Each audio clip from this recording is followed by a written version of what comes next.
Chapter 526. The conversation with Headmaster Arti was very pleasant.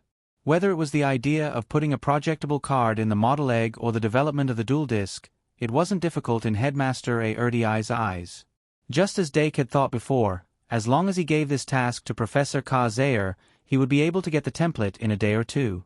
The craftsmanship required to make the dual disc was far lower than the faculties or entrance cards. Maybe before leaving the academy, he would be able to get a prototype of the dual disc. At noon, Headmaster Arti called Professor Zayer over.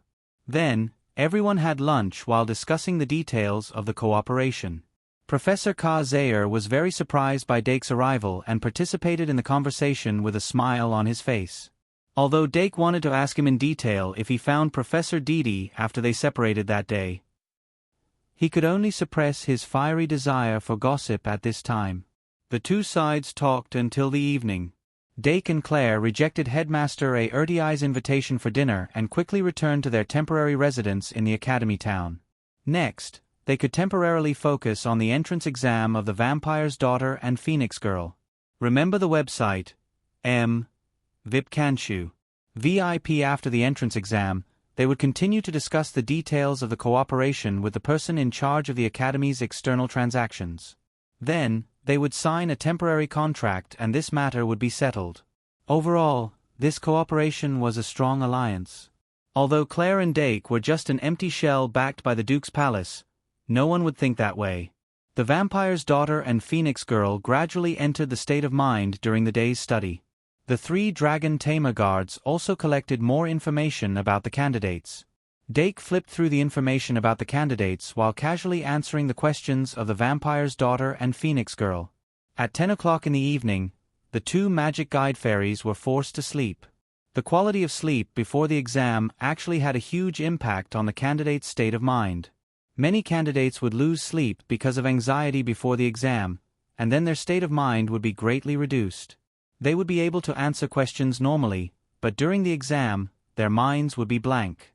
Even though the Vampire's Daughter was usually mischievous and had more courage than anyone else, and the Phoenix Girl looked like an iceberg that could not be affected by anything, their hearts were like babies that needed to be carefully taken care of.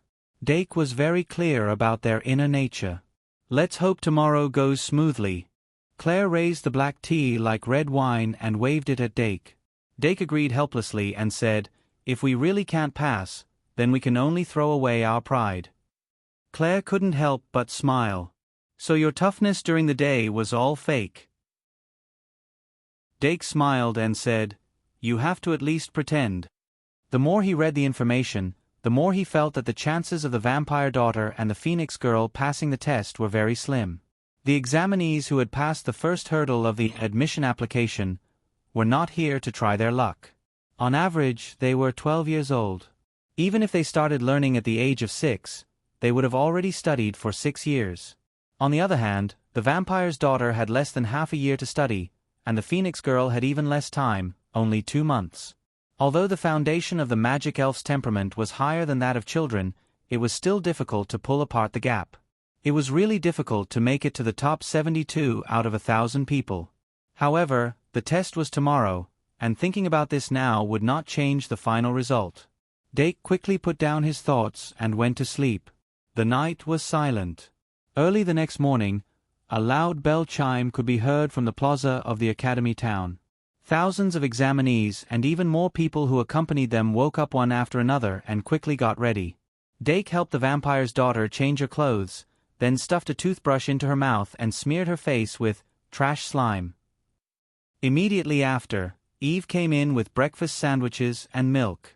The Vampire's Daughter and the Phoenix Girl ate breakfast in their respective rooms, then were sent to the teleportation square dressed neatly. All these years, the admission test was conducted inside the academy. As long as one entered the castle, no one could cheat under the cover of the barrier. For most of the examinees, this was a once-in-a-lifetime opportunity. As the two staff members waved their hands, a huge oval-shaped teleportation gate opened in the middle of the square. The examinees and parents who had little contact with magic could not help but open their eyes wide. Among the crowd, there were frequent discussions that could not be suppressed. The Shang Malian Academy's Vice Dean, Professor Shi Erfu, who was in charge of the daily enrollment, walked out of the teleportation gate and directly stepped into the air. She stretched out her green wings of the wind and attracted everyone's attention. She first expressed her welcome to the examinees, then briefly explained the details of the test, and finally said, "After entering the academy, the examinees will follow the staff members to the examination room in the castle. Parents will wait outside the castle for a while. We will bring you to the waiting room after the test begins." Then she raised her hand and made a "please enter" gesture, and suddenly disappeared in the air. The crowd exclaimed again, and the examinees yearned for the academy even more.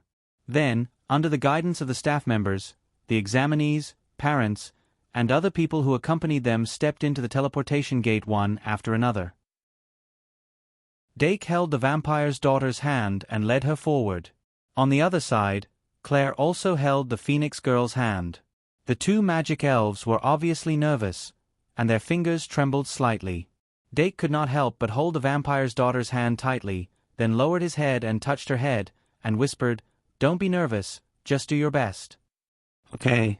The vampire's daughter responded, and suddenly turned around and hugged Dake, then turned around and continued to walk, but her white and tender cheeks were already flushed. However, her nervousness had obviously eased by a lot. But in fact, Dake Diming's heart was not at all relaxed compared to them. In the open space outside the castle, parents and children gradually separated, and the children lined up under the guidance of the staff members, and entered the castle in order. Then, at the entrance of the castle, the exam certificate in their hands would be replaced by a badge with a number engraved on it. The number on the badge was their examinee number. According to the number, the examinees would be assigned to different examination rooms. Dake glanced at the rapidly lengthening line, and hurriedly stuffed a cup of water into the vampire's daughter's hand, and said vigorously, "Good luck. Wait for my triumphant return." The vampire's daughter puffed up her chest, patted it hard, and pulled the Phoenix girl to run to the line. Dake let out a sigh of relief, but his eyes were still staring at them. "Are you nervous?" Claire came over and breathed. Dake felt a tingling sensation, and could not help but say, "How can I not be nervous?" Claire smiled and said, "You're already so nervous now, when you have a child, won't you be so nervous that you can't sleep?" Dake quickly said, "My child has a 99.9% probability of receiving an invitation to the academy." Claire was stunned, and could not help but shake her head. "That's true." Then, the two walked to the side, and after watching all the examinees enter the examination room, they followed the flow of people into the waiting room inside the castle. After the parents and other accompanying people were separated, they entered multiple waiting rooms. Dake and the others came to a lecture hall.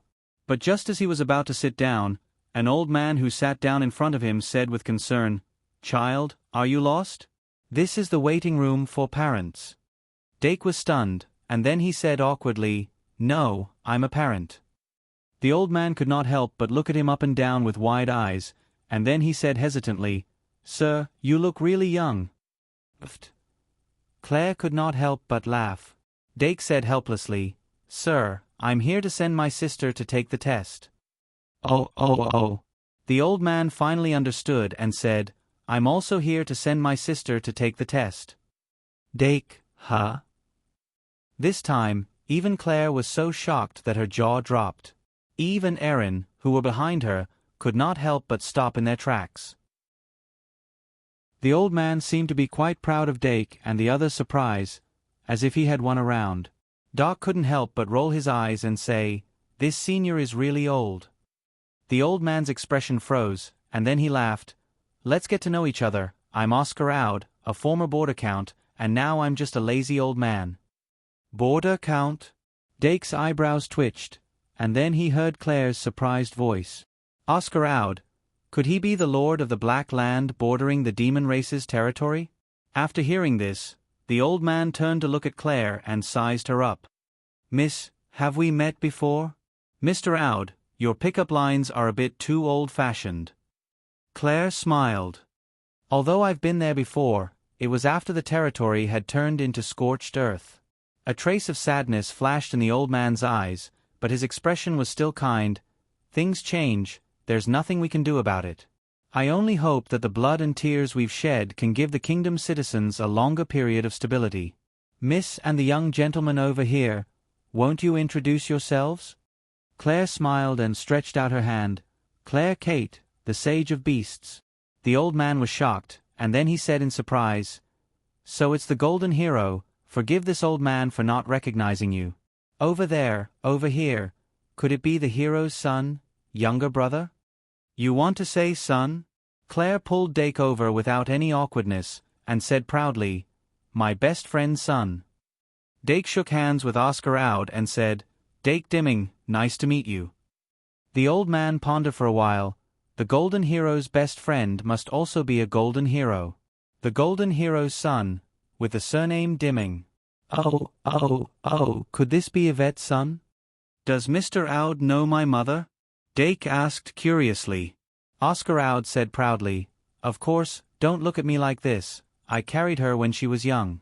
At that time, I never thought that my sweetheart, who even spoke softly, would become the Valkyrie now. As he spoke, he sighed again. Yvette, how are you now?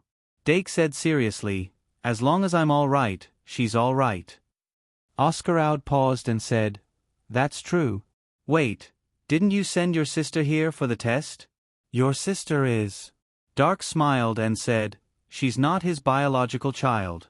Mr. Aud, where's your sister? At the mention of his sister, Oscar Aud's eyes showed a hint of affection.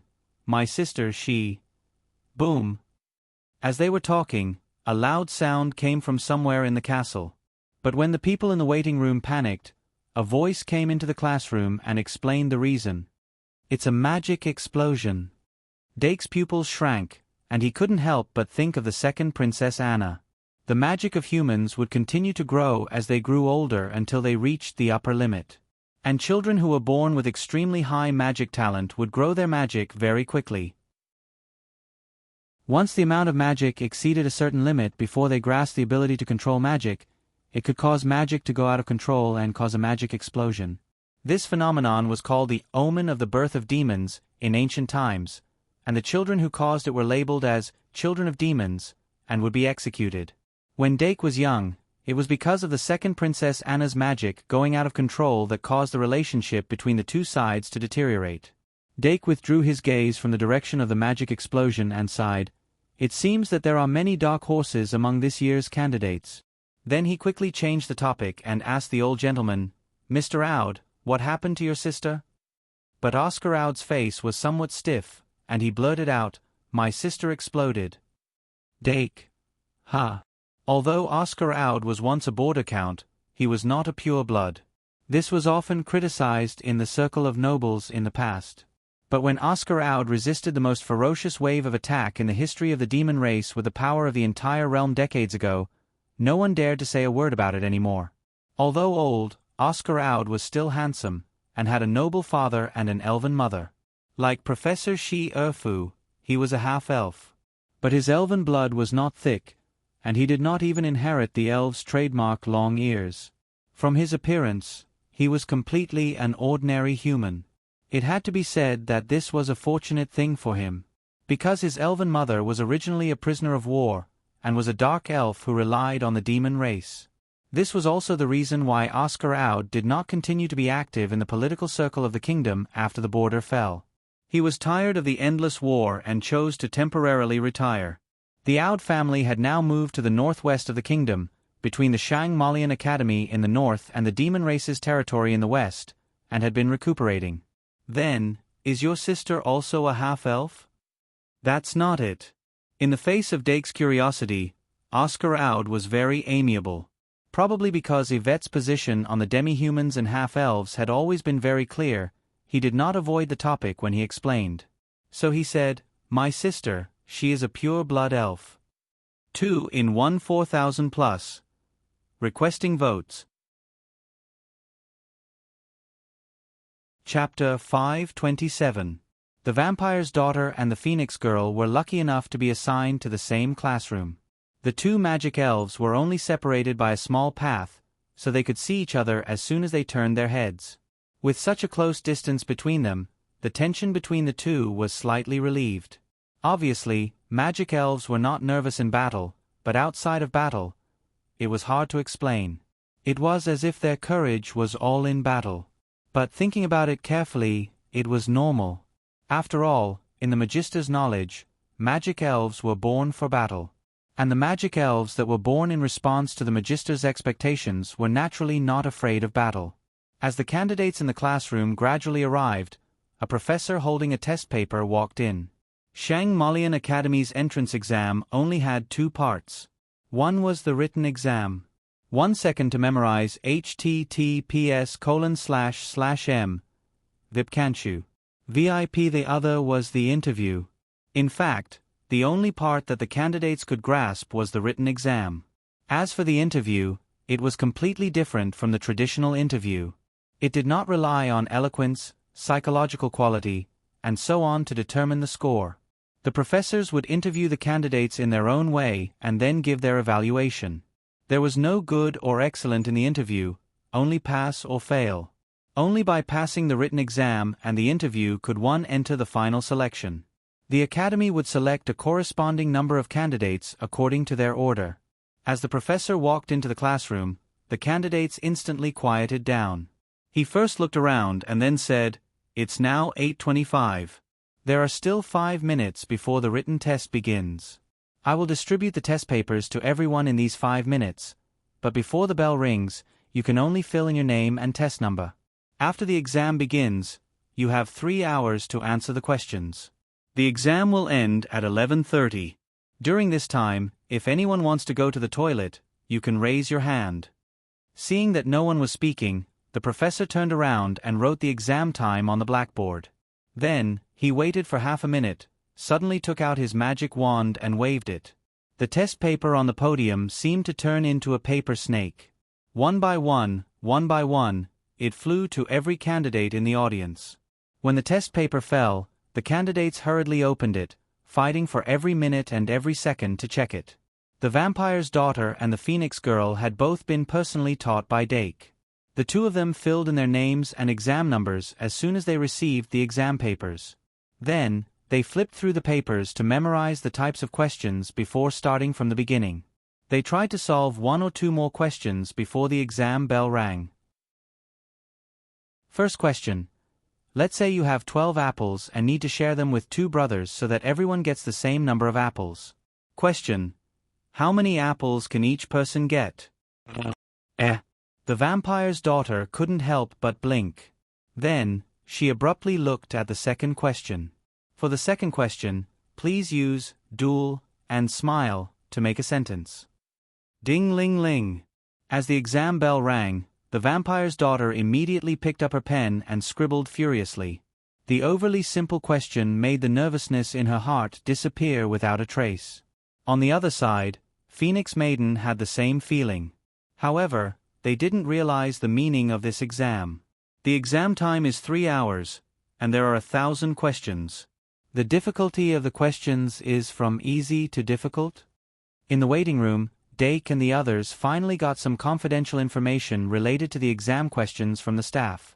The score for each question increases according to the difficulty. It's almost impossible to get full marks on this kind of exam paper. It's a test of answering speed and mastery of basic knowledge at the same time. Dake gradually understood. Claire also nodded and said, "The speed of thinking is indeed very important to a magus. Moreover, this kind of long-term exam has high requirements for the examinee's concentration and concentration. Very few people can maintain concentration for 3 consecutive hours." If that's the case, Dake breathed a sigh of relief. After 2 consecutive months of continuous high-intensity learning and training, the vampire's daughter and Phoenix's concentration wouldn't be a problem. Moreover, their thinking speed was fast enough.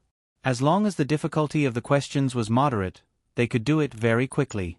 The only problem was that the 2 magic guiding fairies were relatively careless. However, in the test mode of the exam, a little carelessness wasn't too important. The more you did, the more you got right. The final result wouldn't be bad. However, just as he raised his head, he saw Oscar Oud's worried face. Without waiting for Dake to ask, the old man said with a bitter face, "It's over." Concentration is Vivian's biggest weakness. Pure-blooded dark elf, Vivian Alvind. She was the child of Oscar Aud's dark elf mother, Alvind, who used forbidden magic to give birth to. In the era when the demons were basically wiped out, the dark elves attached to the demons naturally fell with them. However, the dark elves were a branch of the fairies. Apart from the magical fairies who were demonized, the rest didn't belong to the demons. Therefore, after the demons were wiped out, the dark elves scattered all over the world weren't pursued. However, this didn't change the fact that the dark elf race was on the verge of extinction. Therefore, the continuation of the bloodline became the most important mission of every surviving dark elf. Oscar Aud's dark elf mother became the most respected person in the Aud family after his father died of old age. Not long after the war ended, she began to search for the lost dark elves and set foot on the road to the revival of the race. For a branch of the elf race, the most important thing wasn't the elf queen, but the elf priest. The elf priest could communicate with the elemental fairies everywhere and rely on the elemental fairies to create the fairy spring. The fairy spring was also known as the elemental spring water. Depending on the type of element, the effect of the spring water would be different. However, the most basic effect was the same. The pure fairy spring water could help the elves obtain a better elemental affinity and promote the growth of their magic power. Generally speaking, this was the basic method for the elves to increase their magic power.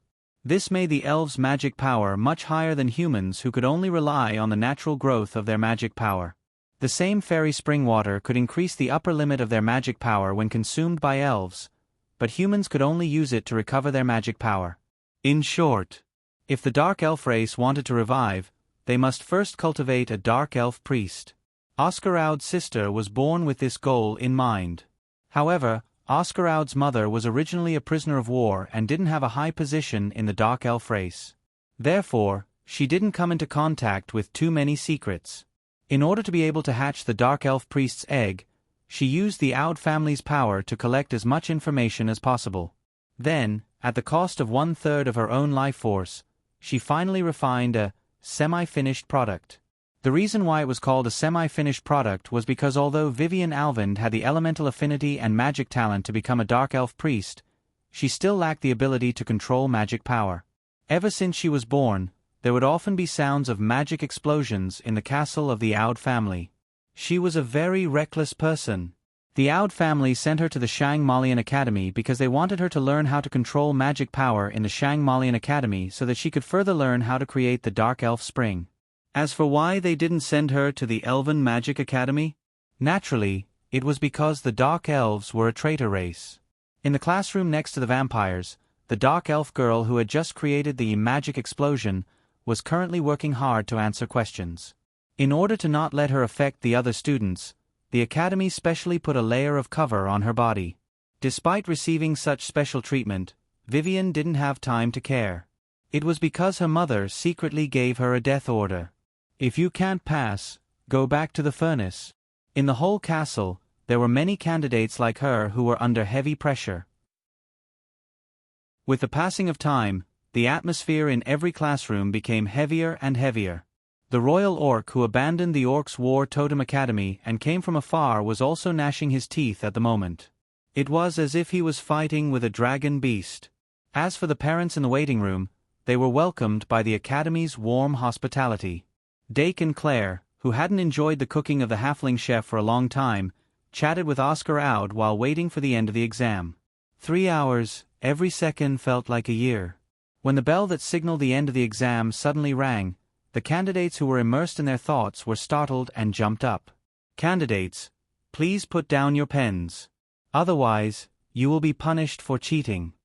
The voice of the invigilator entered everyone's ears, and those who wanted to put down their pens were instantly stunned. Wah! The vampire Missy lay on the table like a puddle of paste.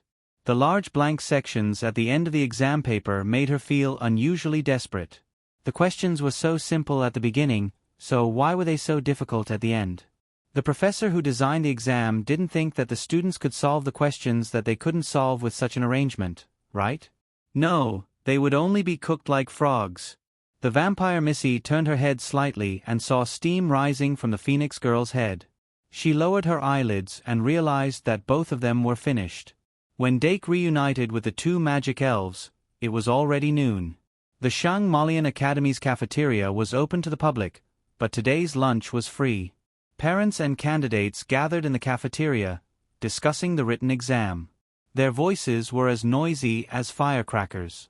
Dark familiarly chose a table for 8 people and sat down, including Oscar Aud and his sister Vivian Alvand.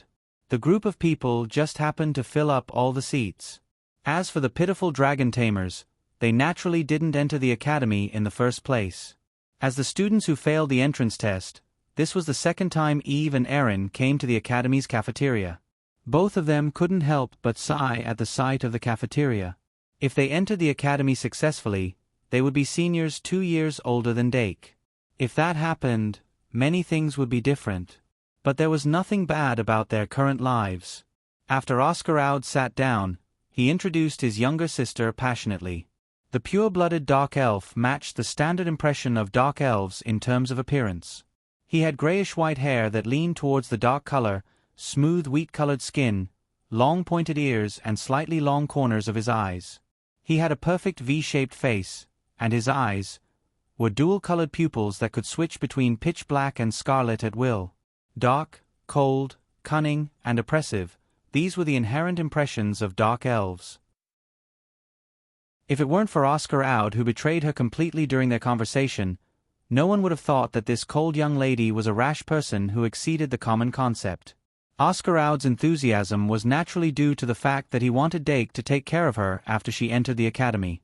However, when Doc counted with his fingers, he realized that the number of juniors he needed to take care of seemed to be a little too much. No matter if it was the 2 magic elves, Aurora, the 2 little princesses, or the siblings John and Joey who received the invitation, all of them required his care. Even though the 2 of them might not want his care, Dake felt that he was duty-bound as the future head of the Dimming family. Fine. Dake's mind spun.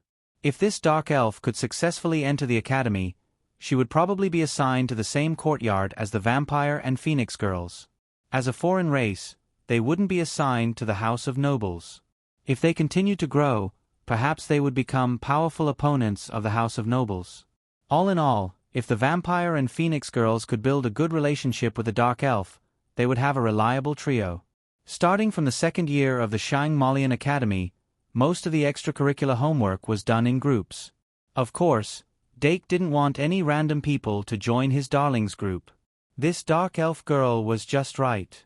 While Dake was sizing up Vivian, Vivian was also sizing him up. Her cold and aloof appearance complemented the Phoenix Maiden very well. Indeed, a perfect match. Dake suddenly noticed that among the 3 of them, the vampire who looked the youngest was the most reliable one. If this was the case, it would greatly train her temperament. Only with pressure would there be improvement. Dake, are you listening to me? The vampire girl knocked on the plate hard and looked anxious as if she was about to cry. Yes, I'm listening. Dake looked up and asked, "What's wrong?" The vampire girl suddenly opened her mouth and said, "That test paper, I have a lot of empty space. Is it because I can't pass it?" Dake turned his eyes and saw the Phoenix girl staring at him with red eyes. He couldn't help but say, "No problem, as long as the others do worse than you." Bang! Magic power suddenly surged out of the dark elf girl's fork, and the steak on the plate suddenly let out an explosive sound, and the entire piece of steak turned into charcoal. Oscar Aud laughed dryly and quickly held the dark elf girl's shoulder to comfort her. No problem, good girl, you've worked so hard, you'll definitely do well." Maybe it was because of the explosion, but there were suddenly a lot of crying sounds in the cafeteria, and a sad atmosphere suddenly filled the cafeteria. At 2:00 in the afternoon, the interview session started as scheduled. The candidates who hadn't recovered from the cruel written exam had to line up to enter the examination room.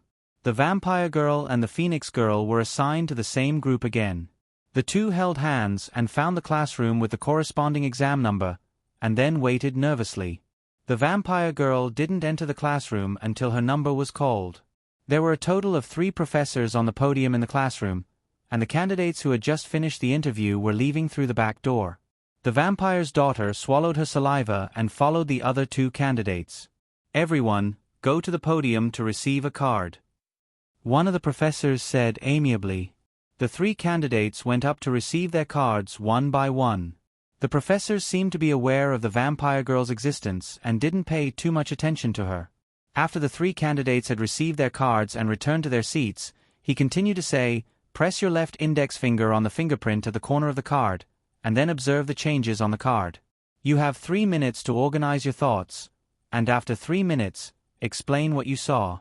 You can use the pen and paper on the table at will." The 3 candidates immediately put the cards on the table and held them down, picked up the pens and stared at the cards nervously. The 3 professors on the podium observed the changes in the breath of the 3 candidates respectively. The interview assessment was different every year, and this year seemed to be especially different. The vampire girl pursed her lips and stared at the card fiercely. The shape of the card was exactly the same as the magic card, but the surface of the card was blank, and there was only a fingerprint at the bottom left corner. After pressing her left index finger on it, there was a weak suction force from it. The vampire girl had already learned how to sense and transmit magic under Dake's guidance, and when the suction force appeared, she immediately felt it. She immediately calmed down and took the initiative to inject more magic into the card. Then, the surface of the card rippled with a gorgeous pattern. Then, the ripples suddenly rolled, as if there were petals emerging from it, and then a rose formed by water broke through the surface of the water and slowly floated up. The vampire girl couldn't help but open her eyes wide. The 3 professors on the podium also looked over. The cards they distributed to the candidates were a special magic tool, which absorbed the magic of the contactor for analysis, and then presented an image on the surface of the card. The more complex, complete, and regular the image, the higher the talent of the contactor. And to be able to directly conjure a physical object was an extremely outstanding talent. Therefore, the vampire girl didn't need to elaborate, and the professor in charge of her directly marked her name with A. Not long after, the Phoenix girl also entered the classroom. After she pressed her finger on the bottom left corner of the card, an orange-red flame suddenly burst out from the card, and then a palm-sized phoenix quickly flew out with a long cry.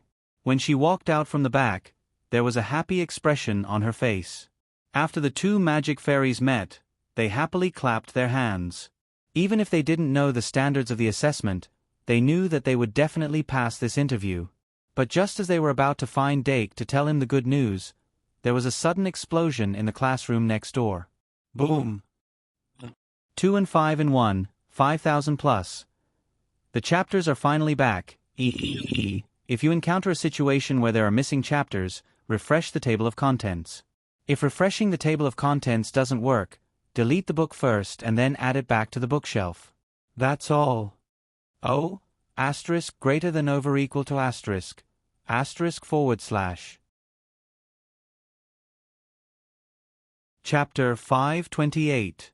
It's so lively. Maybe this is youth. Youth is art, and art is explosions. As the parents whispered to each other, the candidates who had completed their interviews walked out of the examination room one after another. Some people were at a loss, while others were overflowing with confidence. The candidates' states differed greatly. Dake was talking to Oscar Oud about the source of the explosion when he suddenly saw a pink skull in the crowd. He was immediately energized. "They're out." The vampire's daughter, Phoenix Girl, and the Dark Elf Girl walked out together. The 2 magic elves didn't want to wait for the Dark Elf Girl, but the explosion made them realize that the Dark Elf Girl's examination was about to end, so they waited for a while. Website: https://m. Vipkanchu. VIP. The 3 girls walking together, each with their own merits, attracted a lot of attention. Compared to the depression they felt when the written examination ended, they were clearly much more relaxed now. When she found Dake in the crowd, the vampire's daughter couldn't help but quicken her pace. She was like a swallow returning to its nest, very eager to tell Dake the results of the interview. Dake saw their expressions and relaxed. He opened his arms to catch her. "Did you do well?"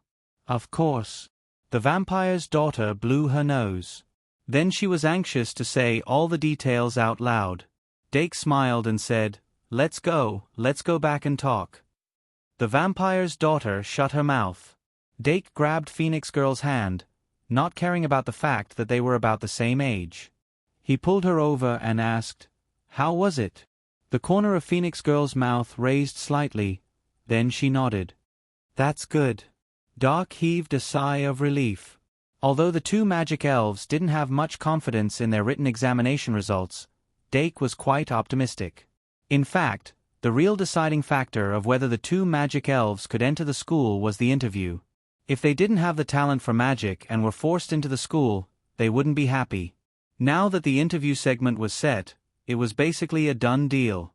He turned to look at the Ode siblings, only to find the dark elf girl clutching tightly onto Oscar Ode's clothes, her lips pursed into a thin line. Vivian Alvind was obviously anxious about losing control of her magic during the interview again. However, Oscar Ode comforted her with a happy face after hearing her words. The two siblings, who were at least 50 years apart in age, exuded warmth. The final results of the entrance test will be announced on the evening of August 16th or in the morning of August 17th. At that time, the Academy would write the names and test numbers of the people who passed the test on the bulletin board of the Academy town. Those who didn't pass but wanted to know the results could go to the staff to ask. The staff will distribute the results according to the examination number. As for those who passed the test, the invitation letters would be distributed to everyone within 10 days. If there are special circumstances where you do not receive an invitation letter, the school hopes that students will not forget to register on time on September 1st. After Dake's group left the academy, they found a restaurant in the academy town to celebrate their successful entrance test. The two families ate and chatted together, which improved their friendship. As for the vampire Missy and Phoenix Girl, they had also become more familiar with the dark elf girl. After the meal, the two families strolled through the night market, left their blessings, and agreed to meet at the bulletin board. The next morning, Dake entrusted the two magic elves to the 3 dragon tamer guards and entered the academy with Claire, Eve, and Aaron to meet with the person in charge of external affairs. Then, they discussed the matters of the duel game in further detail. This cooperation didn't seem complicated in terms of terms, and both parties were more modest in the distribution of benefits. The matters that needed to be discussed were the specific rules of the duel game, the drafting of the first set of cards, and the rental of shops on Traveler Street. On the other hand, Dake had a clear idea of the rules of the duel game.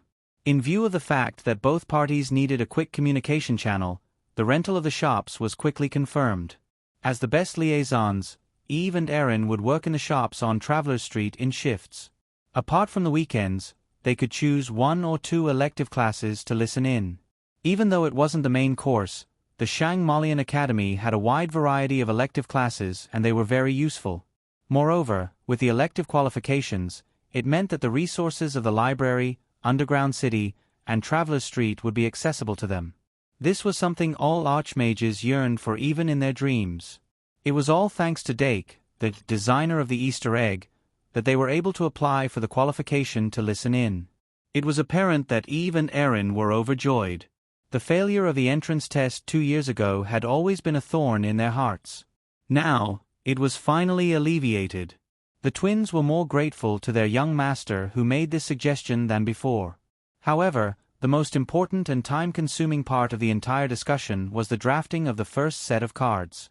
The attractiveness of the first set of cards would basically determine the competitiveness of the duel game and magic chess. After all, before the game was popularized, the duel game's counterpart was magic chess. The final results of the entrance test didn't come out on the evening of the 16th. After 8 o'clock in the evening, the parents of the candidates who were waiting in the plaza all returned. Not long after, a 2-meter-tall magic door lit up in the teleportation plaza. Dake and the others walked out from it. After an entire day of discussion, Dake felt a little tired. He looked up at the moon floating in the clouds and couldn't help but smile. The entire discussion went smoothly, but it would take a few more days to finish. Dake lowered his head and turned to look at the bulletin board. He suddenly said, "Oh right, I forgot to ask the professors about the entrance test results." Craw said casually, "Not tonight, but tomorrow morning. You'll know when you wake up." "That's true." Dake nodded. "It'll pass eventually."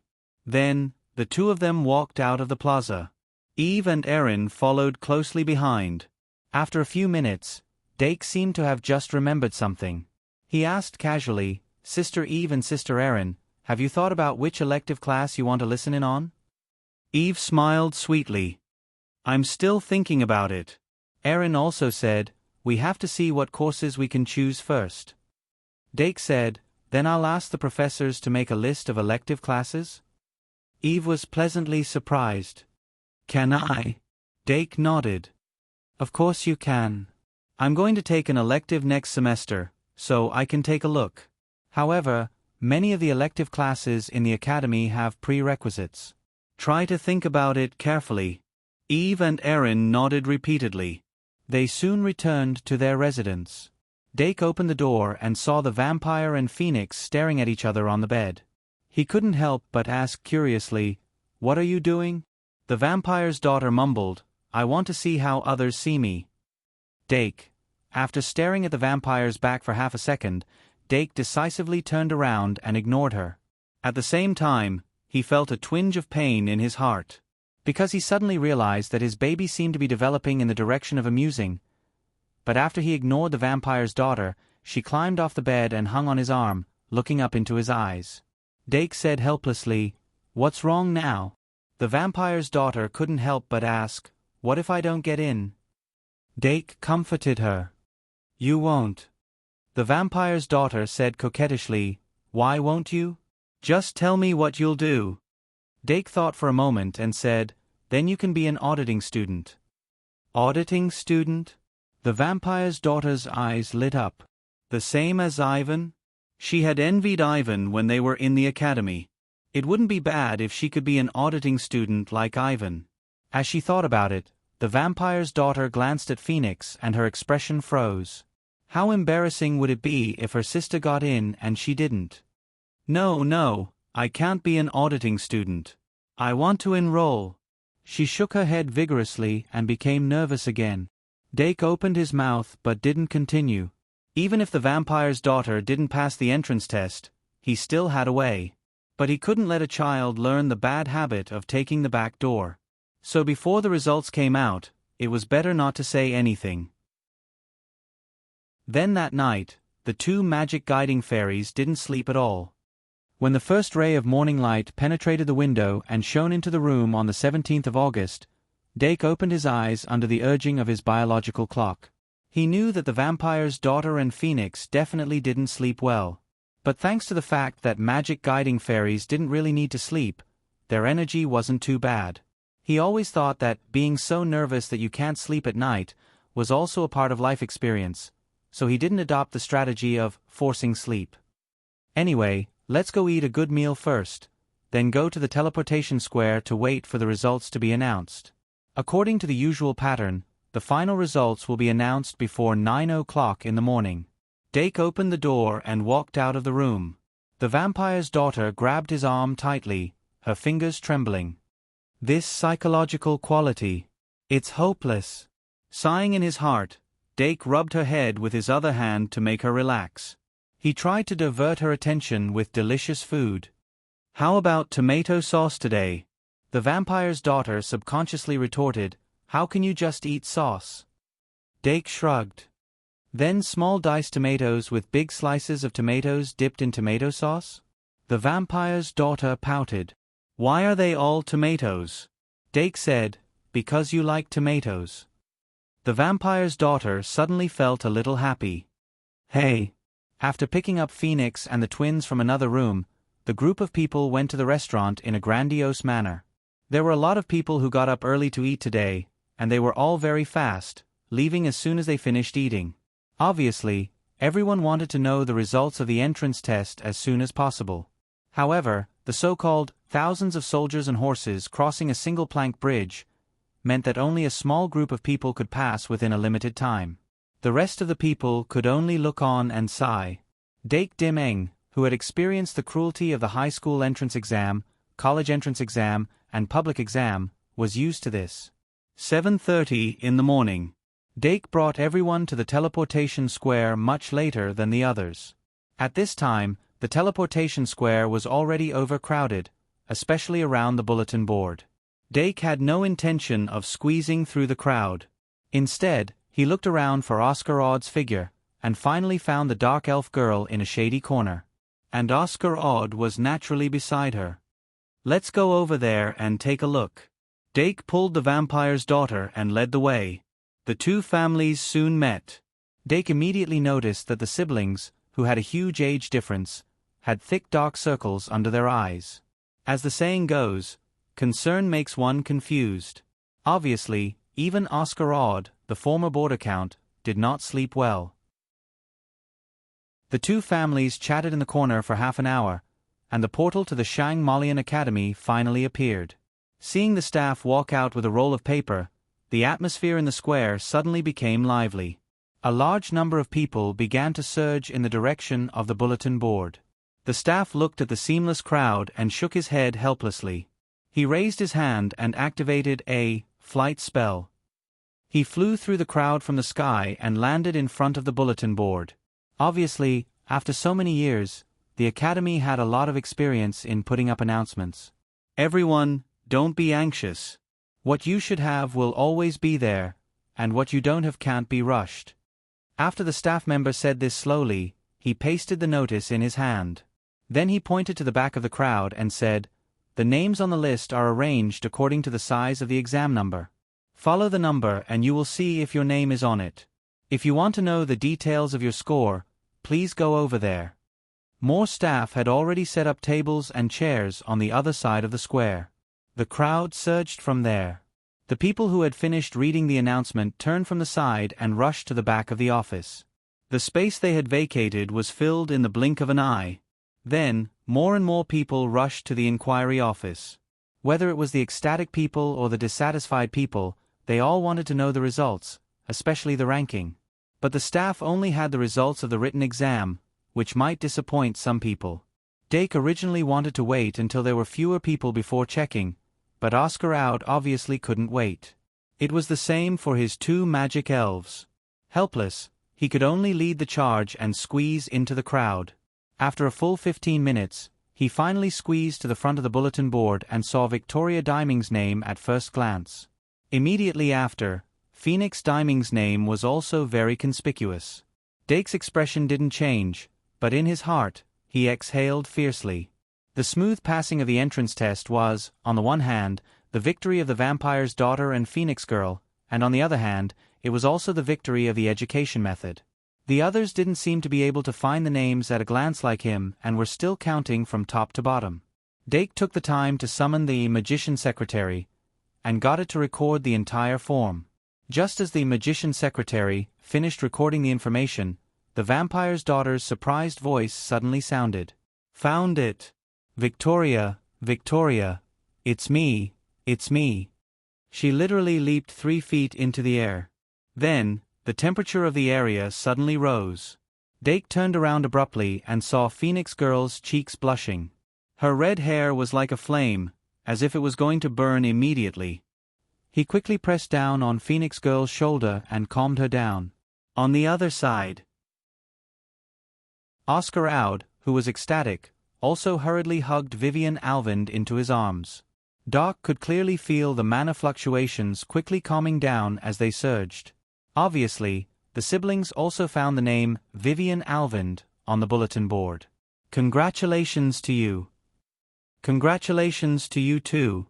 Congratulations to you too." The two families walked out from the side under the urging of the staff and then prepared to line up at the information desk. It was normal for people to want to know the ranking, and of course, they were no exception. Fortunately, there were enough staff at the information desk. They only spent less than half an hour to get the specific report card. There are 81 candidates who passed the entrance test this year, plus the 88 who are actively recruited by the Academy. There are 169 candidates. Dake quickly calculated and first looked at the report card of the vampire's daughter. Exam number 0398. Name, Victoria Dimming. Written test, 621 points, rank 53. Interview, pass, 53rd place, low flying. After Dake finished reading, he handed the report card to Claire and then looked at Phoenix Girl's report card. Exam number 0410. Name, Phoenix Dimming. Written test, 613 points, rank 55. Interview, pass, only 2 places away. It seems that Phoenix Girl is also very hardworking. Dake couldn't help but praise. Then he turned to look at Oscar Owd and asked curiously, how many points did Vivian get in the written test? Oscar Owd frowned slightly and said, it's a little worse than expected, 765 points, 13th place. Dake Dimming, who was secretly proud of himself, suddenly opened his mouth wide. Then he couldn't help but look at the dark elf girl. The dark elf who almost cried after the exam was obviously a lot more relaxed now. Dake nudged Owd and couldn't help but ask, this is the sister you said can't concentrate well? But Versailles Owd replied seriously, if she can concentrate well, with her academic ability, she should be able to compete for first place. Dake. Fine. After all, she was a treasure cultivated by a large family for 12 years. If the dark elf girl really failed, it would be a miracle. The vampire's daughter and Phoenix Girl didn't have much competitive spirit. They couldn't close their mouths after knowing that they had passed and were now dancing hand in hand. Now that the 3 of them had passed the entrance test, each of them had a bright future. Thinking that in half a month, they would be able to participate in the division ceremony together, they couldn't help but feel happy. Roar. The sudden sound of a lion's roar interrupted their conversation. The gray-haired orc couldn't help but roar in excitement and became the center of attention in the blink of an eye. Is this also a student who is going to be admitted this year? Oscar Owd frowned. Dake opened the magic guidebook and said, it's one of the royal orc families. It seems that he passed the test. Oscar Owd frowned. Why would a royal orc apply to the Shang-Malian Academy? Dake shrugged. There's always a reason. How about it, are you going back directly? Oscar Owd turned his head and said, yes. If we leave now, we might be able to make it in time for dinner. Dake smiled. Then I won't disturb you from reporting the good news. Olis Owd said, then see you in September. Dake, see you in September. Oscar Owd then held Vivian's hand and left the square. On the other hand, Dark brought the 2 magic elves and entered the academy through the teleportation gate. The success of the vampire's daughter and the phoenix's daughter could be said to have put down the heavy stone in his heart. Next, he could focus on the design of the first set of cards. Time flew, and in the blink of an eye, 3 or 4 days had passed. During this period, Dake successfully completed the design of the first set of 99 cards by himself, which made the person in charge gasp in amazement. Professor Ka Zayer, who received the task on the night of the 16th, only spent 3 days to make the preliminary card template and the prototype of the dual disc. That speed was even faster than Wuling Hongguang. Dake couldn't help but praise after trying it out. Professor Ka Zayer was really a god. Apart from the fact that he hadn't designed the charging card yet, the dual disc he made was perfect. In this aspect, Dake only provided an idea and appearance. He couldn't help but imagine that if Professor Ka Zayer knew the structure of cars and airplanes, would he be able to create magic cars and airplanes soon? Maybe I can choose Professor Ka Zayer's alchemy as one of the electives for the 2nd year? Although Dake wanted to stay in the academy and wait for Professor Ka Zayer's final product to be born, he chose to leave after completing the design of the first set of cards. August 21st. 4 flying dragons took off from the Shang-Malian Academy's dragon-taming platform. After a day of flying, they finally arrived at the Duke's mansion before sunset.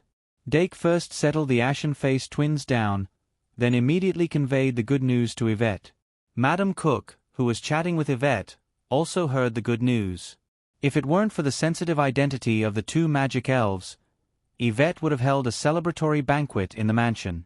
However, a big banquet couldn't be held, so a family banquet could be held casually. Ali worked overtime that night to prepare a banquet. The vampire's daughter and the phoenix's daughter were surrounded by stars. For the first time in their lives, they tasted the joy of achieving great success through their own efforts. After a night, everyone in the Duke's mansion was busy. Claire needed to start work on the cooperation agreement, and the recruitment of staff was especially important. These weren't the core staff, and they didn't all need to be magisters. The maids in the Duke's mansion were ready-made resources. Claire began to carefully select and look for talents. As for Eve and Aaron, they accepted the task of making notebooks with the leaves of the tree of Diesel. These notebooks, named photocopies, would be the first product of the nationwide Dual Club Academy branch. From the design to the price of the notebooks, everything had to be carefully determined. The magic elves couldn't escape the clutches of the devil. The 4 tutors rubbed their palms and prepared to teach them something other than basic knowledge in the next 10 days. Whether it was magic, fighting, music, chess, calligraphy, or painting, it would bring new joy to them. At the same time, Dake finally began his final sprint. It was only 10 days before the start of school on September 1st. He still had 3 experiments that he hadn't completed yet. Among them, there was still no clue about the pride experiment. Every time he thought about it, he couldn't help but hesitate. But at this point, he had no choice. If he didn't give it a try, how could he find the crux of the problem? It was impossible to create a pavilion out of thin air just by relying on the power of, I think. But rice had to be eaten mouthful by mouthful, and the road had to be taken step by step. Of the 3 experiments, he would start with the simplest one. Dake took a deep breath.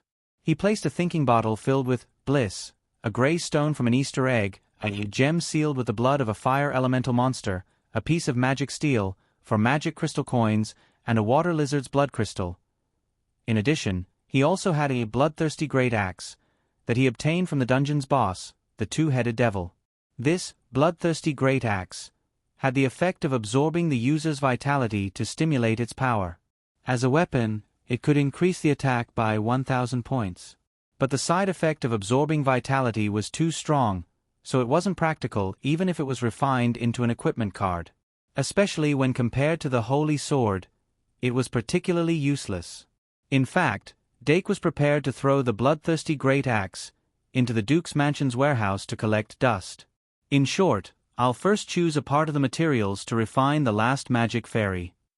Because I chose the fruit of bliss, its attributes will lean towards the fairy, evil, and dark elemental. And there are 5 types of catgrass. They are the orthodox catgrass, foxgrass, cowgrass, dragongrass, and liongrass. These can give the fruit of bliss the attributes of cat, fox, cow, dragon, and lion. Among the materials I have, the magic steel is to be used to refine armament, so I'll rule it out first. Then among the remaining materials, the most obvious characteristic is the water lizard's blood crystal. It can be used together with the dragon grass to refine a water dragon.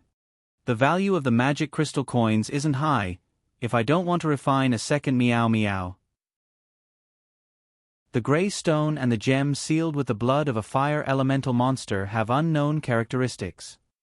Maybe I need to spend some time to examine them instead of keeping them under the box. First, I'll start with this gray stone. Let's first determine what kind of monster's blood is sealed in that gem. Dake put down the gray stone and picked up the gem. The gray stone was drawn from the participation prize of the Easter Duel Festival.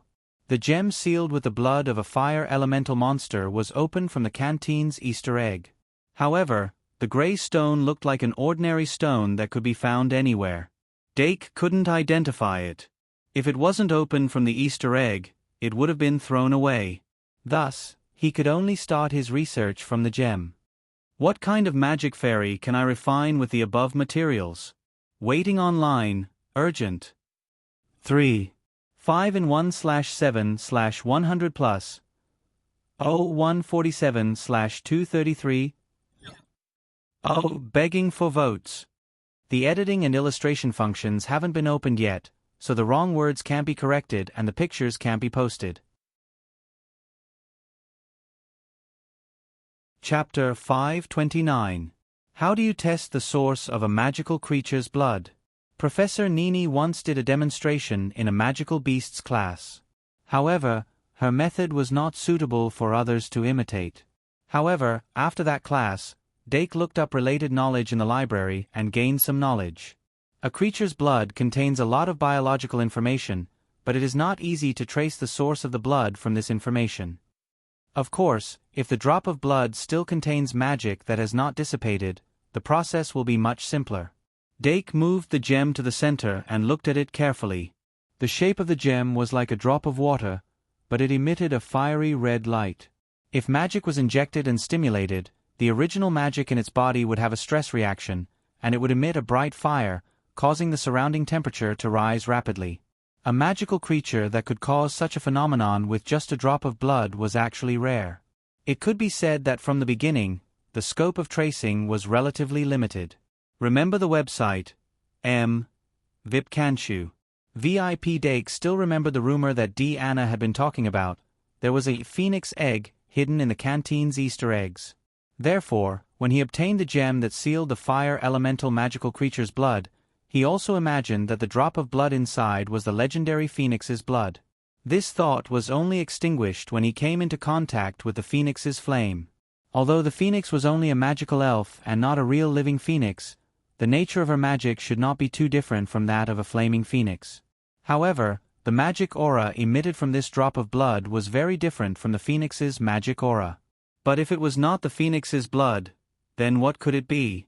Dake began to prepare for the tracing experiment with a trace of hope. The experiment was not difficult. Some basic fire elemental materials and a few overlapping magic arrays. With these preparations, he was able to draw a simple magic array. Dake placed the gem in the center of the magic array, and then injected magic to activate the magic array. Bang!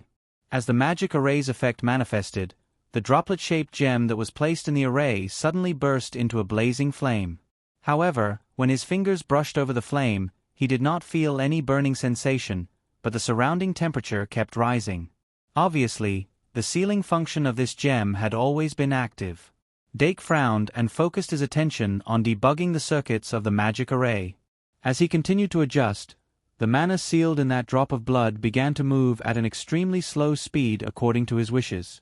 About a quarter of an hour later, the magic power finally carved out a strange diagram inside the blood. Then, the flames around the gem gradually converged, and a wisp of flame suddenly sprang out from the internal diagram, merging with the surrounding flames. Then, it gradually distorted and transformed into its original form. Dake's eyes flickered, and he immediately went forward to observe carefully. The flame had already taken form. It was actually a three-tailed firefox.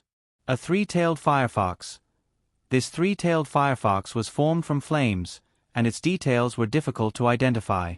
Only its three tails were extremely unique and could be recognized at a glance. However, there were many fox-shaped monsters, and it wasn't rare for fox monsters to have multiple tails. In fact, most fox monsters showed their transformation by increasing the number of tails. Just by relying on the three tails, the fire attribute, and the three characteristics of a fox, one couldn't accurately lock onto a target. Dake quickly thought about which fox monsters fit the criteria, and suddenly moved his finger away from the magic array, causing the input of mana to be cut off. Bang! The three-tailed firefox's figure instantly collapsed, and the flames that rolled up retracted back into the gem. There was a limit to the tracing of blood. With Dake's ability, this was the most he could do. He couldn't use the same method to show a more detailed appearance, so he couldn't really determine the source of the blood. However, if he only wanted to use this gem as the core material for magic refining, then it was enough to obtain this part of the information. Three tails, flames, and a fox. It can only be matched with fox grass.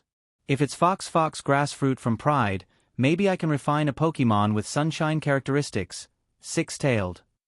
But according to the current situation, I can only use the fruit of bliss for the time being. Maybe it'll work.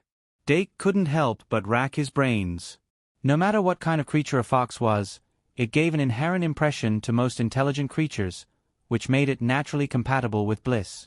If the target was a fox-type magic fairy, the possibility of accurately locating it was extremely high. It was just that six-tailed and its evolved form, nine-tailed, didn't seem to have the potential to learn a fairy's killer skill. For bliss, the fairy attribute was actually a more compatible attribute than the evil attribute. Night, moon, fairy, bliss. Dake picked up the gem and carefully measured it. For a creature like the nine-tailed fox, even if the attributes don't match, people can't help but associate it with bliss. Of course, this could also be a trap. A dangerous trap to lure a gentleman into it. So, should I jump into this trap or not? Dake thought for a while, found the fox grass among a group of cat grasses, and then waved his hand. Me. The fox grass immediately trotted over excitedly. It didn't look like a plant at all. Although the influence of great sin on them was far less than that of the magic fairy, every time it bloomed and bore fruit, it seemed to make them more spiritual. In the long run, they might be able to transform. With unrealistic fantasies, Dake hugged the fox grass on his knees, then skillfully scratched its chin, making it cry out. After playing for a while, Dake took the thinking bottle filled with bliss to the place where the worm tree was planted. The worm tree was a feeding machine for the cat grasses, a replacement for the nipple. Its existence was necessary. Even if there were a large number of high-level thinking bottles in the future, it could continue to make its presence felt. From morning to afternoon, at a deliberately slow speed, Dake successfully cultivated a fruit of bliss. In the end, only a thin layer of bliss was left in the thinking bottle.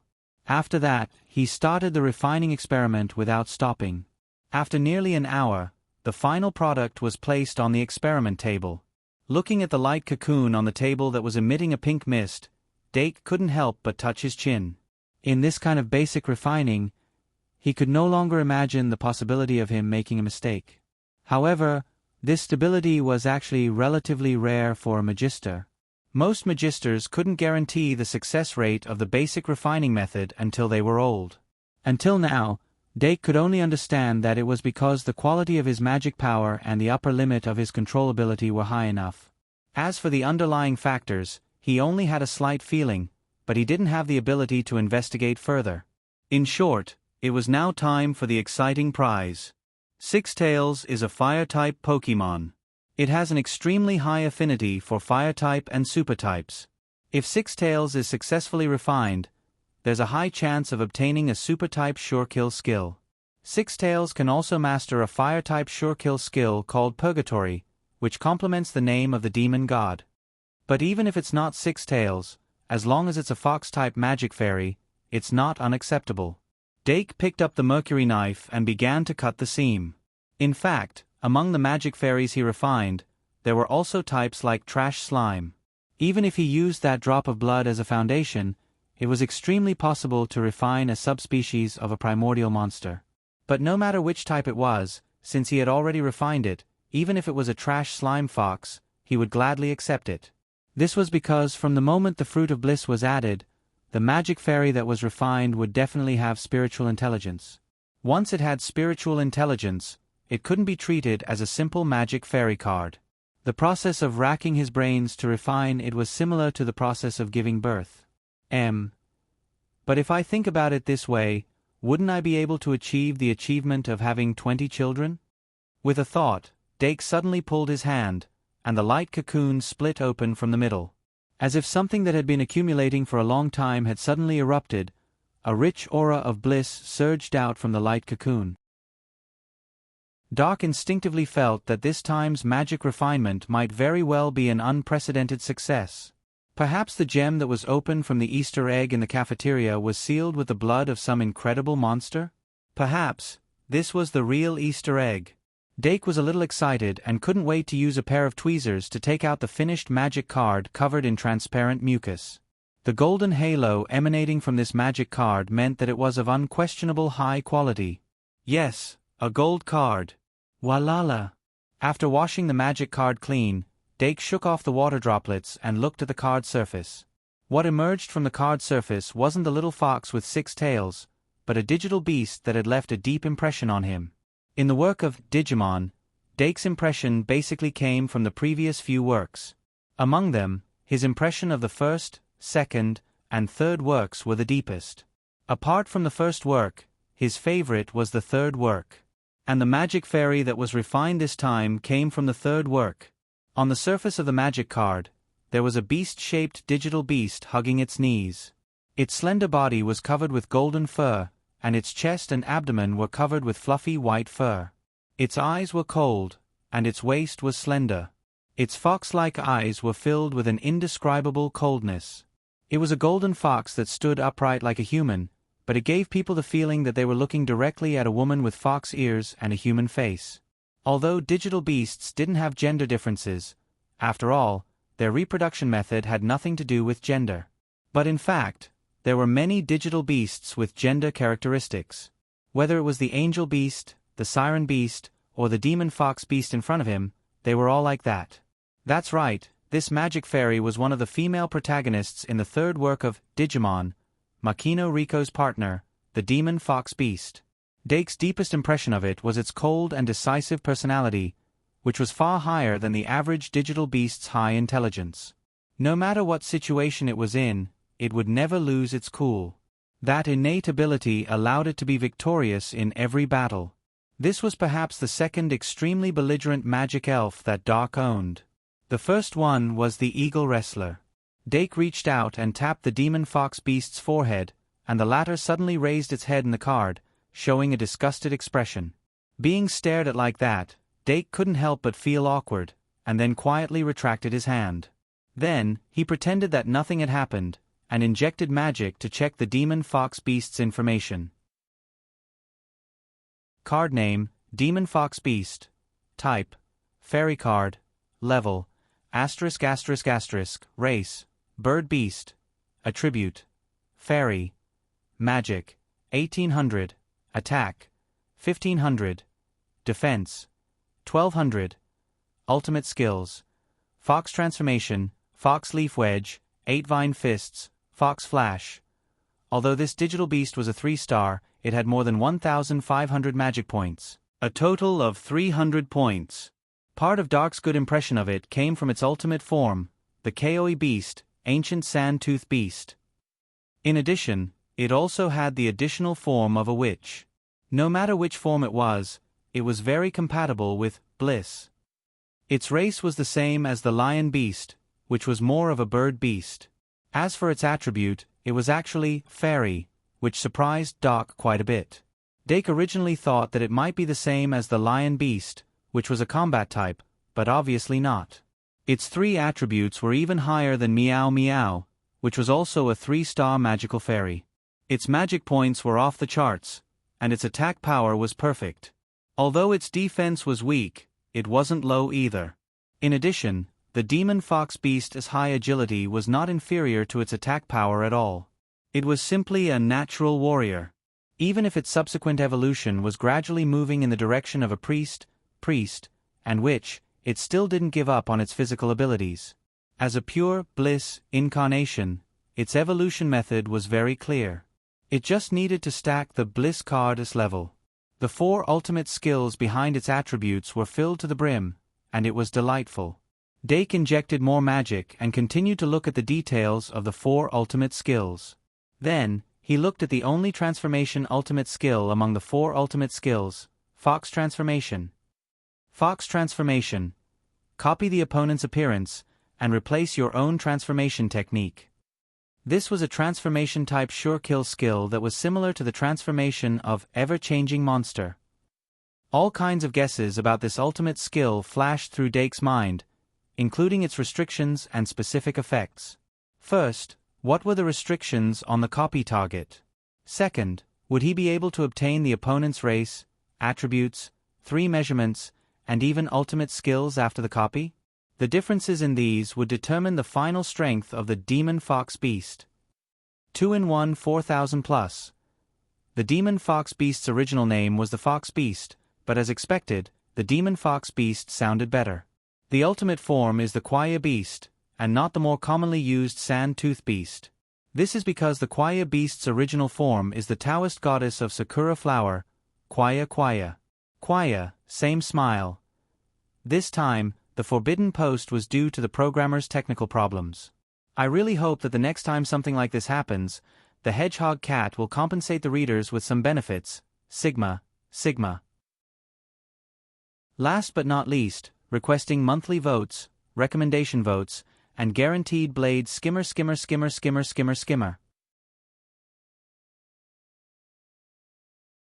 Chapter 530. Dake suppressed the urge to immediately summon the Fox Demon to test it out. He wanted to finish looking at all the skills first. Other than the virtual fox, the Fox Demon had 3 more skills. However, the effects of the remaining 3 sure-kill skills could be seen from their names. Fox Leaf Wedge, 8 Vine Fists, and Fox Flash Strike. A long-range skill, a close-range skill, and a movement skill. Fox Leaf Wedge. The Fox Demon uses its magic to form leaves and shoot them out to attack the enemy. 8 Vine Fists. When the Fox Demon rushes in front of the enemy to attack, its body will emit blue flames and its attack speed will be increased explosively. Fox Flash Strike. The Fox Demon rushes towards the enemy at almost the speed of a flash and uses its sharp claws to tear the enemy's body apart.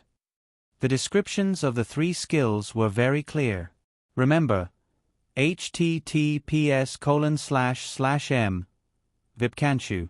VIP Fox Leaf Wedge wasn't just a long-range skill, it was also an AoE skill. If used properly, it could reach the effect of the Hawkman's Feather Dance. As for its power and strength, Dake thought that it was quite strong. But he still needed to test it out. 8 Vine Fists was obviously a close-range skill. But it was different from the skills that Dake was familiar with. It increased the speed of the punches. Increasing the speed of the punches couldn't change the difference between attack and defense. Once the opponent's defense couldn't be broken, no matter how fast the punches were, they wouldn't be able to cause any damage.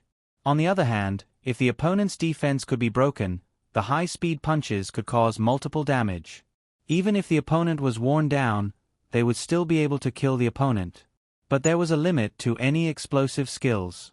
8 Vine Fists' limit might be the number of punches that could be used at once. 8 punches might be the limit. Dake continued to look at the last skill, Fox Flash Strike. This was obviously a skill that could increase the speed of the Fox Demon in a short amount of time.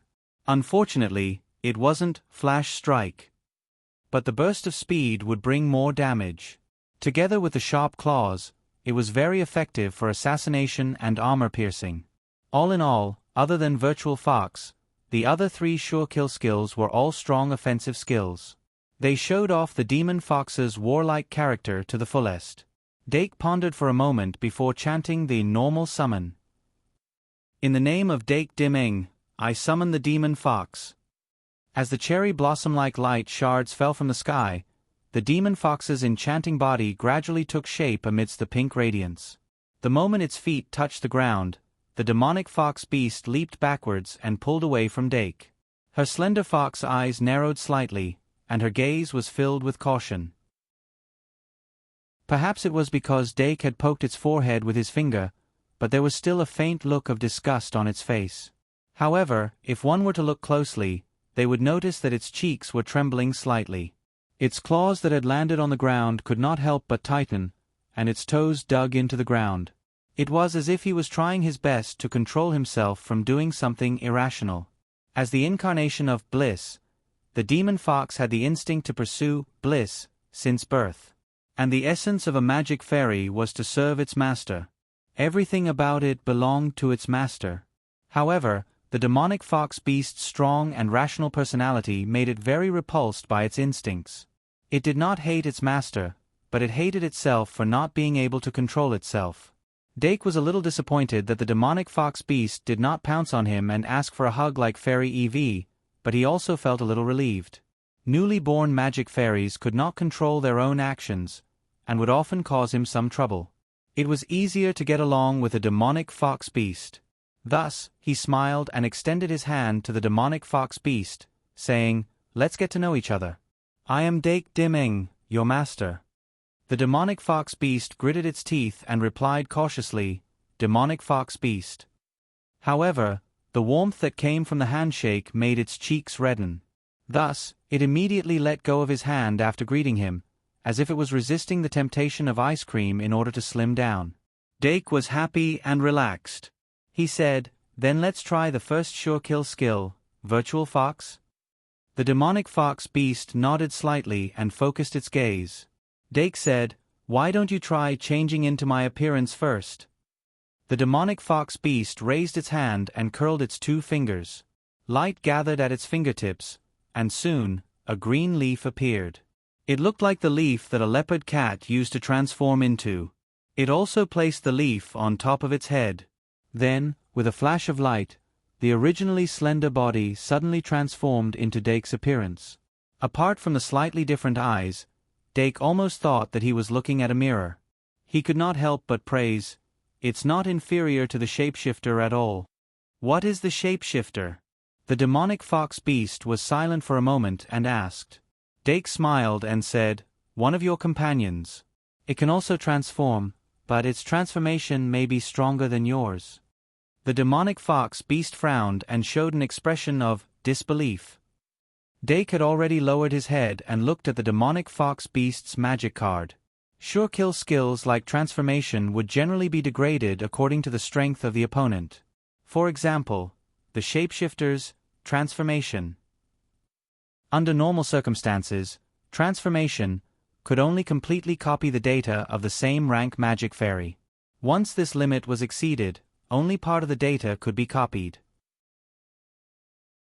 If the difference in rank was too great, perhaps only the appearance could be copied.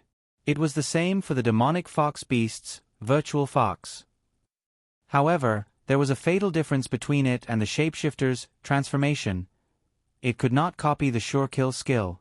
Just like the description of virtual fox, the demonic fox beast could only copy the appearance of the opponent to replace its own body structure. Its appearance would change because of this, and its attack and defense attributes would also change because of the change in its body.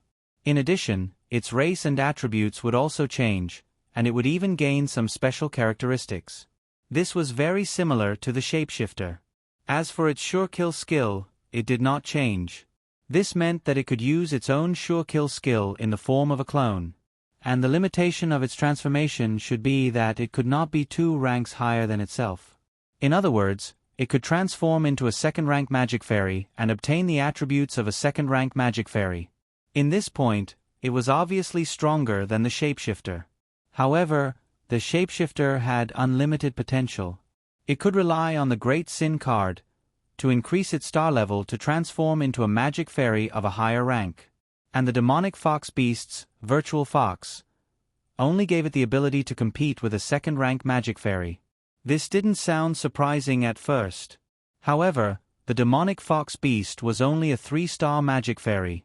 If it weren't for the time limit of the virtual fox transformation and the fact that it couldn't maintain its normal appearance like the shapeshifter, it would even lose the meaning of evolving into a second-rank magic fairy. Dake knew that he had picked up a treasure this time. After the virtual fox experiment was completed, the other 3 sure kill skills experiments were also completed very quickly. Basically, the strength and restrictions of the 3 sure kill skills were consistent with Dake's guess. After he recorded the data, he solemnly took out Bliss 3. Because next, it was the long-awaited evolution experiment. After using Bliss 3, the demonic fox beast should theoretically evolve into a mature, 9-tailed fox beast. However, it could not rule out the possibility of evolving into a subspecies, demonic fox beast. However, no matter which one it was, he could accept it. After thinking about it, Dake conveyed his intentions to the demonic fox beast. When the demonic fox beast was surprised that it could evolve, it couldn't help but reveal a look of anticipation. Dake placed Bliss 3 between 2 fingers and lightly tapped it, instantly activating it. The light of bliss that shot out from the card instantly enveloped the demonic fox beast's body. The bliss emblem appeared on its forehead, causing it to emit a faint demonic aura. Then, the light of evolution bloomed from the center of the demonic fox beast's body, and its body structure underwent another drastic change. When the light of evolution dissipated, a golden fox with 9 tails appeared in front of Dake, dimming. Demonic fox beast. 9-tailed fox beast. The 9-tailed fox beast was a demonic beast-type digital beast. Its overall appearance was not much different from the legendary 9-tailed fox. The tip of its tail and feet were burning with blue flames. The 2 antennae on its neck were like colorful ropes used for sacrifice, and the tip was like a golden bell. In between its eyebrows and the upper part of its limbs, there was a Tai Chi pattern that symbolized Tao. On the whole, it was filled with a mixture of demonic and righteous aura. Although the 9-tailed fox beast's body had undergone a huge increase, it was actually the level of its mental strength that had been strengthened.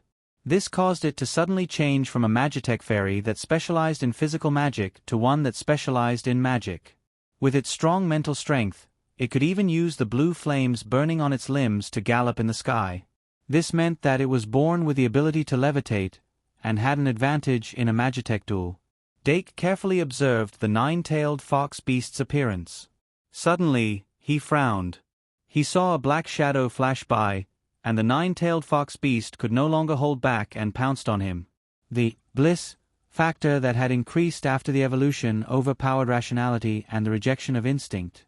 Dake was pushed to the ground in the blink of an eye, and his face was quickly wet by its nimble tongue. He helplessly took a breath, and the scent of the nine-tailed fox beast entered his body through his nose. He couldn't help but reach out his hand and wrap it around its neck. Then, he suddenly pressed down. Woo! The nine-tailed fox beast's head was successfully controlled by him, and then it let out a soft whimper. This huge contrast made it hard for people to believe that this was actually the evolution of that demon fox beast.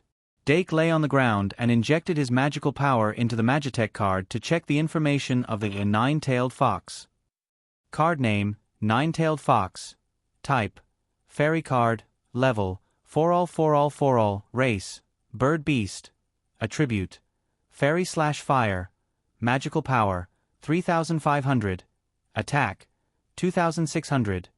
Defense, 2,600. Ultimate skills, Ghostfire Jade, Fox Lightning, Fox Flame Dragon, Tengu. The nine-tailed fox beast was the orthodox evolution of the fox beast. It was also evolved from a 3-star Magitech fairy. After Meow Meow and Dream Demon evolved, they were both 5-star Magitech fairies. This nine-tailed fox beast was a genuine 6-star. However, considering that its 3 measurements were too excessive when it was a 3-star, it was normal for it to evolve into a 6-star. Dake's brows were filled with joy as he continued to check. After evolving, the nine-tailed fox beast's race was still compatible with the zoo bird species, and its attribute added the fire attribute on top of the fairy attribute. It was originally refined using the core of the fire attribute, so it would be abnormal if it did not have the fire attribute. In addition, its 3 measurements had also changed slightly. Its magical power, which had already exceeded the peak value, was now even more excessive.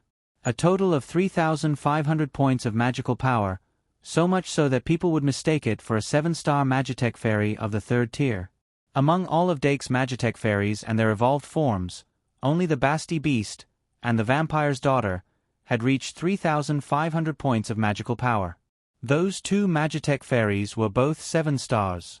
However, in contrast, the nine-tailed fox beast's attack value did not reach the peak of 6 stars, and its defense distribution had increased slightly to 2,600 points. If I'm not mistaken, the evolved nine-tailed fox beast has lost the ultimate skill, Fox Transformation. Dake carefully checked the 4 ultimate skills of the nine-tailed fox beast, and the corners of his mouth could not help but curl up slightly. Just as its 3 measurements showed a strong tendency, the nine-tailed fox beast was an extremely pure Magitech fairy, whether it was in terms of its 3 measurements or its 4 ultimate skills. The first ultimate skill, Ghostfire Jade, could release blue ghost fire from its 9 tails and control it as it wished. Ghostfire Jade shoots 9 blue fireballs from the nine-tailed fox beast's tails that can attack alone or surround the enemy and explode. Each Ghostfire Jade was powerful enough, and when 9 of them surrounded and exploded together, it could produce a terrifying destructive force. This was clearly the nine-tailed fox beast's proudest skill. As for the nine-tailed fox beast's second ultimate skill, Fox Lightning, it was a move that Dake had never seen before. Fox Lightning. The nine-tailed fox beast creates lightning and throws it out to attack the opponent, causing the opponent to be paralyzed. A standard lightning-type ultimate skill with a paralyzing effect. Dake nodded slightly and looked at the next ultimate skill. The third ultimate skill, Fox Flame Dragon. Fox Flame Dragon. The nine-tailed fox beast can release dragon-shaped flames from its tails. The blazing blue flames will burn the enemy to ashes. The fourth ultimate skill, Heavenly Dog. Heavenly Dog. The nine-tailed fox beast condenses all of its blue flames into a huge energy ball. The terrifying explosion will devour everything. After releasing the ball, it will not be able to produce flames for a short period of time. 2 pure, powerful sure kill moves. Dake's face was filled with joy. In fact, his lineup was very lacking in this type of Magitech fairy. The nine-tailed fox beast's appearance filled this gap. 2 in 1 4000 plus. What effect will Paradise 2.0 add? Waiting online, urgent. Chapter 531. Kaboom! A huge energy ball exploded in the training field in the backyard. A flame-like blue halo instantly spread out and tore apart the dark night sky. A terrifying mushroom cloud rose into the sky, and gray smoke covered the sky. Dake watched from a safe distance. The nine-tailed fox that had just released its ultimate skill, Tengu, was not far away from him, panting slightly. Tengu was powerful, but so was its consumption. The blue flames on the nine-tailed fox's tail and limbs had completely disappeared, and its magic was almost depleted. Before the 15-minute evolution time limit was up, the nine-tailed fox's body suddenly shrunk, and unexpectedly degenerated back to a fox demon. Looking at the fox demon that was half-squatting due to exhaustion, Dake raised his hand and patted it lightly. The maid who came with him immediately came forward and skillfully handed it water to wipe its sweat. The fox demon's eyes were filled with repulsion, but it could not avoid the towel that covered its face. Dake squinted his eyes and thought carefully.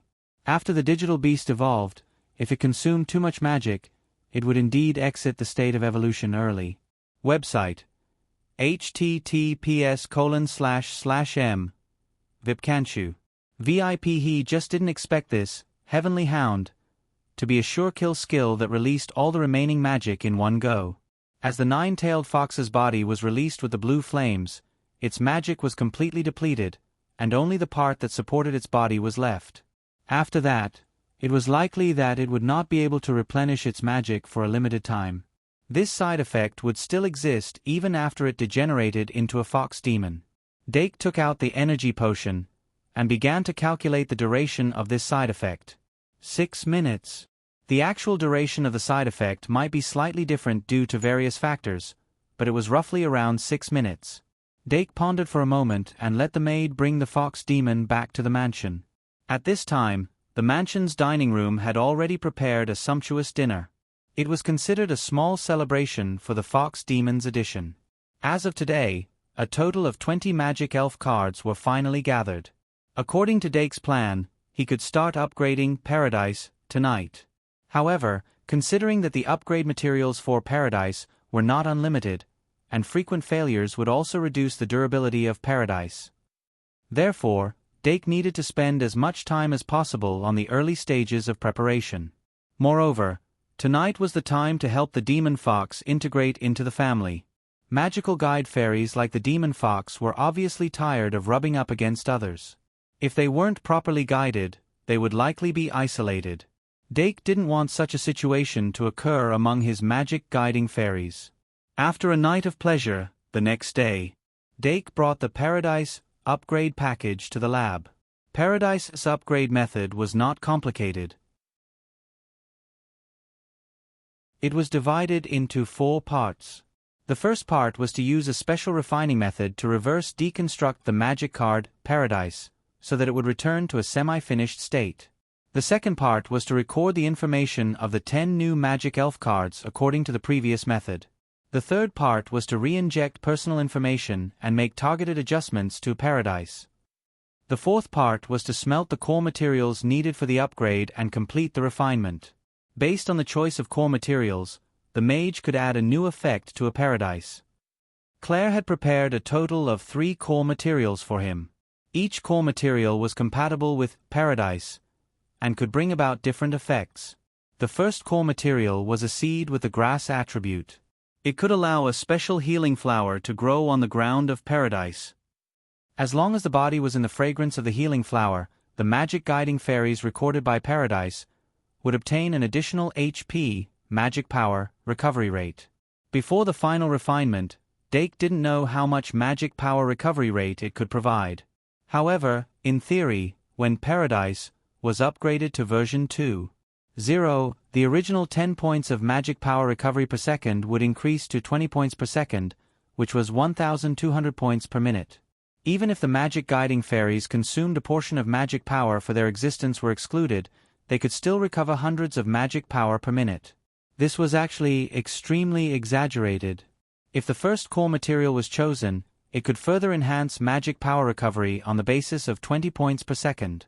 Just thinking about it a little would tell how terrifying the effect would be. As for Doc himself, he was more inclined towards this kind of core material.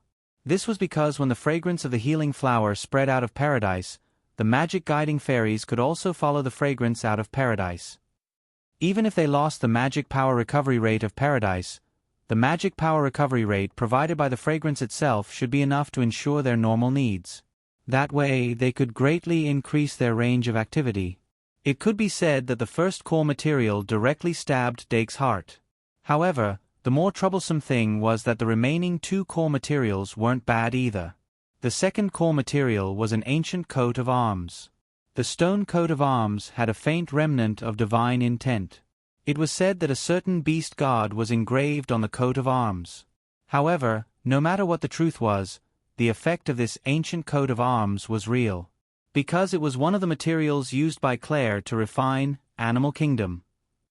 With this ancient coat of arms as the final core material, Paradise could provide an additional effect of a sure kill skill, 10,000 beasts out of the cage.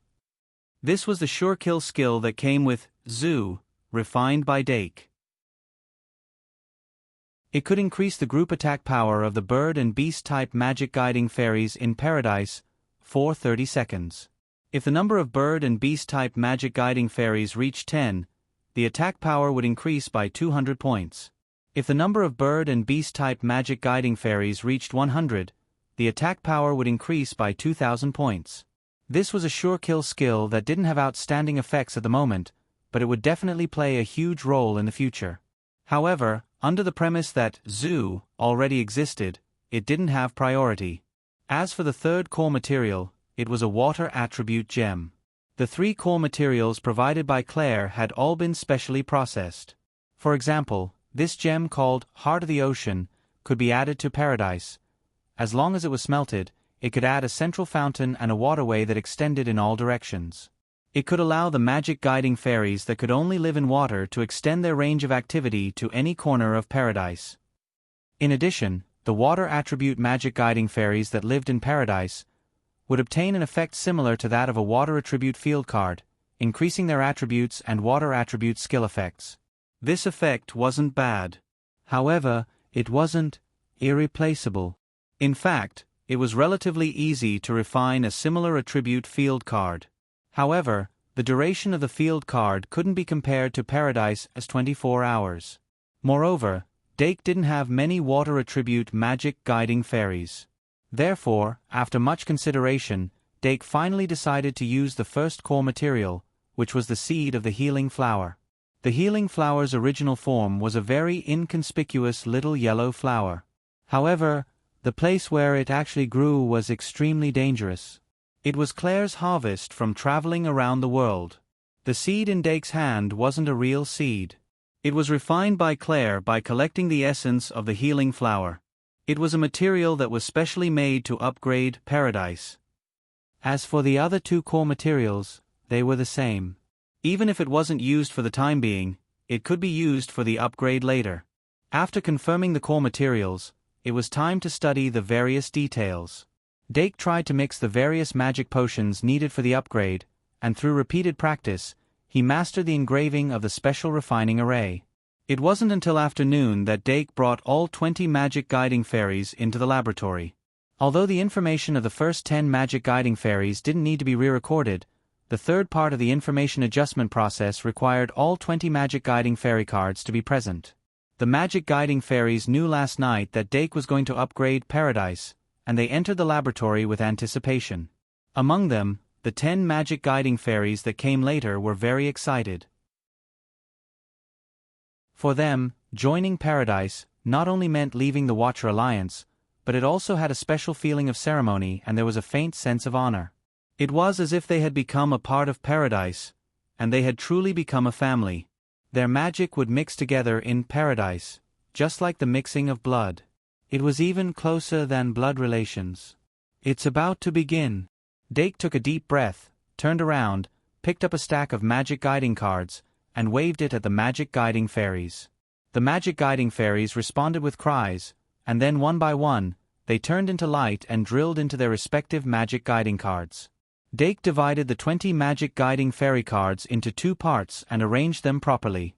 The new magic guiding fairy cards were the plant/dragon attribute, fruit gnawing worm, the fairy/fairy attribute, magic guide secretary, the undying/ghost attribute, dream demon, the undying/steel/ghost attribute, single scabbard, the undying/dark attribute, vampire's daughter, the bird/beast/evil attribute, meow meow, the bird/beast/normal attribute, little Snorlax, the bird/beast/fairy attribute, demon fox, the bird/beast/fighting attribute, lion beast, the dragon/light/dragon attribute, primordial dragon egg.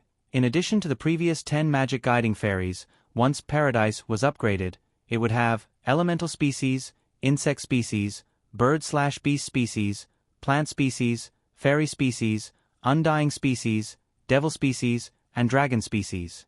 Rock attribute, flight attribute, water attribute, grass attribute, dragon attribute, ghost attribute, fairy attribute, light attribute, dark attribute, evil attribute, fighting attribute, and steel attribute. The magic guiding fairies had a total of 15 races and 20 attributes. If he wanted to continue perfecting Paradise, Dake had to add in the missing races and attributes. This would more or less become his next goal to consider when refining new magic guiding fairies. After all the preparations were complete, Dake immediately began the experiment. Because it was his first time doing this kind of experiment, he was very careful during the experiment. The difficulty of upgrading Paradise was basically focused on the first part, which was the reverse deconstruction of the Paradise magic guiding card. Dake had not come into contact with this kind of knowledge until now. He only knew that if he wanted to refine the magic guiding card a second time, he had to first perform the reverse deconstruction. The reverse deconstruction of every magic guiding card had different methods and details. The exploration process alone was extremely complicated. If it wasn't for the simple method provided by Claire, Dake wouldn't have been able to complete this step. After a total of 2 failures, he finally completed the reverse deconstruction of Paradise on the 3rd try. He only deconstructed a very small part, which was equivalent to opening a small hole in the Paradise magic card, returning it to a semi-finished product state that was close to a finished product. Then, the next step was to input the information of the newly added 10 magic guiding fairies. This step was not difficult. Dake injected magic power and activated the program that had been set in the Paradise magic guiding card. Suddenly, on the surface of the magic guiding card, magic formations with different radiances appeared one after another. These magic formations were of different heights, stacked on top of each other, and there were halos expanding and contracting on each magic formation. According to the races and attributes of the 10 magic guiding fairy cards, he selected 10 corresponding magic formations from these magic formations. Then, he raised the magic pen and pointed out the rest of the magic formations one by one. When there were only 10 magic formations left, he continued to inject magic power and made slight adjustments to each magic formation used, so that the 10 magic formations were of the same size and formed a circle on the same plane. Then, he placed the 10 magic guiding fairy cards one by one on the magic formations corresponding to the races and attributes. After all of them were placed, he further activated the program to collect information. After that, the 10 magic formations maintained their rotation and revolved around Paradise. It was like a star map. The process of inputting the information was relatively slow, but as long as he maintained enough patience and waited, there would not be any mistakes. Dake took the opportunity to recover and then waited until the inputting of the information was completed before he began the 3rd part of personal information adjustment. When he reactivated the personal information inputting program of Paradise, with the magic formation drawn on his fingertips, there was more information flowing into his brain than the first inputting. He immediately closed his eyes and began to answer the questions raised by Paradise. Among them, there were not only the questions that he answered last time, but also a large number of new questions, including the question about his love for each of the magic guiding fairies. This time, he answered more than 200 questions in one go, and the re-inputting of personal information was finally completed. The next part was actually the simplest. Dake quickly followed Claire's instructions and melted the seed of the healing flower into paradise. Then, it shone brightly. When the light faded, this paradise was finally upgraded to version 2.0. Dake immediately focused his attention to check. He saw that on the surface of the card, the amusement park with the huge Ferris wheel had changed. The Ferris wheel, which was originally a standard model, had an extra layer of paint on it, making it look like a special holiday edition. The dark night in the background was still quiet and peaceful, forming a huge contrast with the dynamic theme park. But at the top of the dark night, a round moon that had never been there before emitted an eye-catching bright light. When magic was injected, the neon lights in the park flickered one by one, the ribbons and balloons that set off the festive atmosphere slowly floated, and the merry-go-round actually played music while rotating. When he opened his eyes, there were indeed small yellow flowers that emitted a faint fragrance blooming on the ground. The fragrance of the flowers even floated out of the card surface and into his nostrils, making him fascinated. Dake originally thought that Paradise 2.0's changes were just a few more small yellow flowers, but he didn't expect that there were so many changes. If the original card surface was an illustration that was worth 3,000, then it was obviously worth more than 30,000 now. The upgrade this time was a complete transformation. After thinking for a while, Dake stacked the 20 Magic Guiding Fairy cards scattered on the table and then took out Magic Guide Secretary to summon it. After Magic Guide Secretary was summoned, he then slowly injected magic into Paradise to examine the effects of Paradise in depth. As expected, Paradise's basic magic regeneration rate had increased to 20 points per second. As for the 3 sizes of the Magic Guiding Fairies, there was no change. It was still the same. For every Magic Guiding Fairy belonging to Paradise, magic attack and defense plus 100. But now that there were 20 Magic Guiding Fairies, the highest magic attack and defense increase was 2,000. The overall effect was directly doubled. Apart from that, the Summoning Time -1s effect did not change. Increasing the 3 sizes and Summoning Time -1s could be said to be the most basic attributes of Paradise, and theoretically, it couldn't be changed. As for the additional effects, first was the additional increase in the magic regeneration rate brought by the healing flower. If it could increase by 10 points per second, it would be enough to satisfy Dake's needs. But as the number of magic guiding fairies around him gradually increased, Dake still couldn't find out the details. He couldn't help but frown. Do I have to activate it to know? With this thought in mind, Dake waved at the magic guiding fairies and stepped out of the laboratory. Then, he was shocked to find that he had been in the laboratory for an entire afternoon. The sky outside was gradually darkening, and there was a trace of orange-red sunset on the horizon. Dake walked out of the mansion and nodded to the maid who followed closely behind him. He then went to the outdoor training field and personally summoned Vampire's Daughter. After the 20 magic guiding fairies and the moon god soul were summoned, Dake fully activated Paradise in the training field. Rumble. Amidst the rumbling, exquisite buildings rose from the ground. The wide training field turned into a huge amusement park in the blink of an eye. A pitch-black curtain covered the sky, and a round moon emitting a dense pink mist appeared on the curtain, as if there was a moon hanging in the dark night. The fragrance of the healing flower instantly rushed to the face, and even continued to spread to the periphery of the amusement park. The magic guiding fairies were immersed in the fragrance, and clearly showed a relaxed expression. Dake directly picked up the magic guiding card of Magician Secretary, and checked it. Magician Secretary had been summoned many times, and its magic had been greatly depleted, but as soon as Paradise was activated, its magic began to recover at an extremely fast speed. Dake counted carefully and said, 22 points per second? 2. 5 points in 1, 5 out of 100 plus. Chapter 532. Paradise 2.0 provided a base mana recovery rate of 20 points per second. Sorcerer Secretary's mana recovery rate was 22 points per second. This meant that the fragrance of the healing flower only provided it with 2 points of mana recovery per second. Isn't this too little? Dake couldn't help but frown. Little devil beast. Here. Small dot. Under Dake's signal, the little devil beast immediately shot a sharkhead syringe into the empty space, and its mana decreased by 50 points. However, in the next second, Dake noticed that the little devil beast's mana recovered by 21 points. The Magician Secretariat's mana regeneration is 22 points per second, and the little devil beast's mana regeneration is 21 points per second. Could it be? Remember the website, Vipkanshu. 6. After having a guess, Dake immediately asked the other magic elves to cooperate with the experiment. After that, his brows relaxed, and he had a more detailed understanding of the mana recovery rate provided by the fragrance of the healing flower. Sorcerer Secretariat's star level is 2, and Little Devil Beast's star level is 1. This means that the fragrance of the healing flower can increase the mana recovery rate of the magic elves of paradise by the same amount as their star level. Although it's a little different from what I expected, this additional increase is in line with the natural consumption of the magic elves.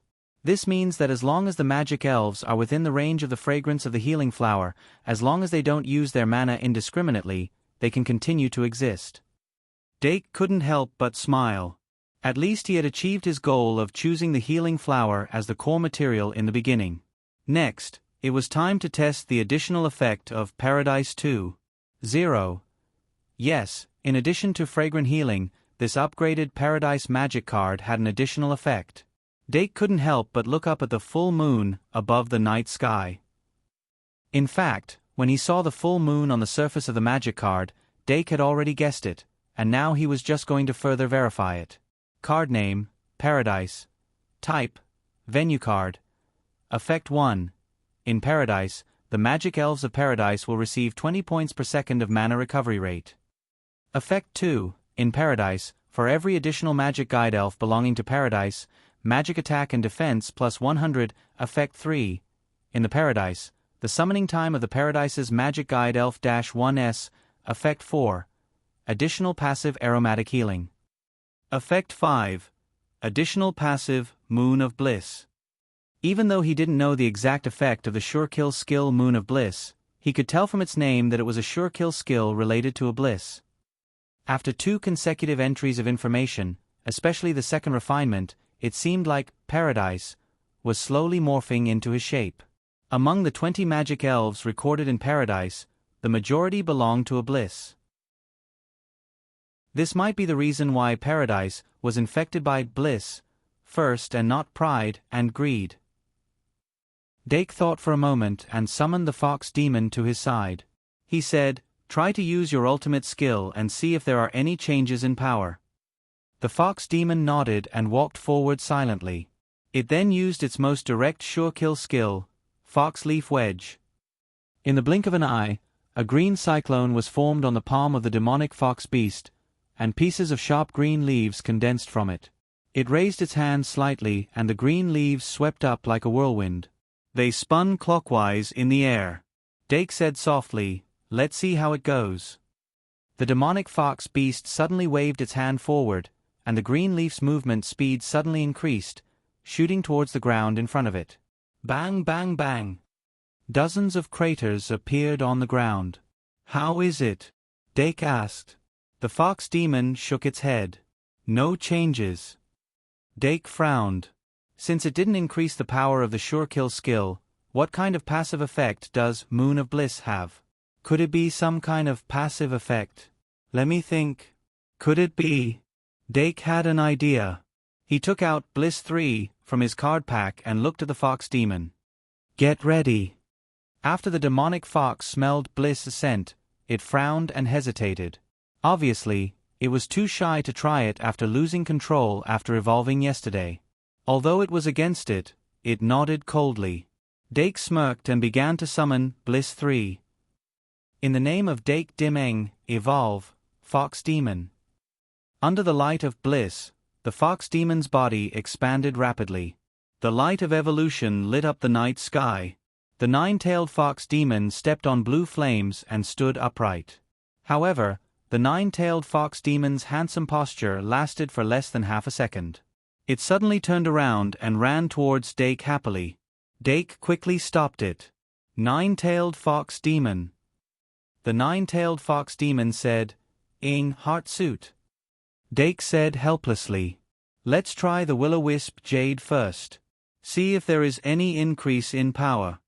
The nine-tailed fox demon turned around unwillingly. Its 9 tails were raised up high. Blue will-o-wisp came out from the tips of its tails and circled around its body. Then, it used its mind to shoot out a will-o-wisp and explode on the ground in front of it. Will-o-wisp jade's single shot was obviously stronger than fox leaf wedge. However, compared to yesterday's experiment, there wasn't much difference. Dake frowned slightly.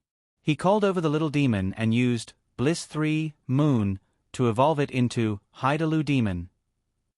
Then, he used another Bliss 3, Moon, to evolve Little Ibu into Moon Ibu. However, even when Moon Ibu used Moonlight, which was closely related to the power of the moon, it didn't feel any increase in power. After many tests, Dake had to admit that Bliss didn't seem to have any increase in power. Since it's like this, there's only one possibility left. He took a deep breath and began to wait patiently. The sun was setting in the west and night was about to arrive. 10 minutes had passed since the nine-tailed fox demon had evolved into a nine-tailed fox. Dake held the nine-tailed fox demon's head and rubbed it as he estimated the time. Soon. When the time limit of 15 minutes was almost up, he immediately focused and stared at the nine-tailed fox demon. But 15 minutes later, another minute passed, another minute passed, and another minute passed, and yet another minute passed, and the nine-tailed fox still did not degenerate. Dake was delighted. He was sure of his guess. He turned to look at the Hydalu demon and Moon Ibu. He found that the 2 magic elves also didn't degenerate. The result is very clear. It seems that the effect of bliss is to extend the time of evolution. As for how long it can be extended, I'll have to wait and see. When the night sky inside and outside paradise gradually synchronized, the nine-tailed fox demon's body suddenly emitted light. Its huge body quickly shrank and finally degenerated into a nine-tailed fox demon. Dake hugged the nine-tailed fox demon, whose face was rapidly flushing red. He finally confirmed the effect of bliss. Bliss. Under the illumination of bliss, the magic elves of paradise rely on the power of bliss to strengthen themselves. The duration is doubled. This meant that the magic elves that used bliss to evolve would be able to evolve for 30 minutes as long as they were in paradise. Although this effect didn't have much meaning in a magic duel, it had a lot of meaning in a real battle. A deck that relied on evolution to increase the strength of the deck couldn't be used in a continuous battle of attrition. The effect of bliss undoubtedly gave him more than double the margin for error. After thinking it through, Dake couldn't help but smile. Paradise 2.0's additional effect was to increase the duration of Bliss's evolution. Then what about 3.0, 4.0, 5.0? It should also increase the duration of the other sin's evolution, right? He couldn't help but feel very excited. That night, Dake explained the effects of Paradise 2.0 to Claire and excitedly began the final experiment. The refining of nine-tailed fox demon and the upgrading of Paradise could be said to be very successful. However, the refining of pride wouldn't be so lucky. Dake divided the 35 points of pride that he had painstakingly saved up into 2 portions. One portion was placed in an advanced thinking bottle that was made from a branch of Diesel's tree, while the other portion was temporarily placed in a normal thinking bottle. One bottle was worth 30 points, and the other was worth 5 points. According to the current pattern, Pride I requires 1 point of pride, Pride 2 requires 3 points of pride, and Pride 3 requires 10 points of pride. Therefore, if I want to refine pride, I have to prepare at least 30 points of pride. But 30 points of pride isn't enough. If I have an inexhaustible supply of pride, the research of pride will be much smoother. Currently, the production method of the emotion card doesn't seem to be able to satisfy the refining of pride. However, I don't have a clue about the exclusive refining array that I've envisioned. It would be great if I had a large amount of pride to experiment with. Dake took a deep breath and gradually calmed his emotions.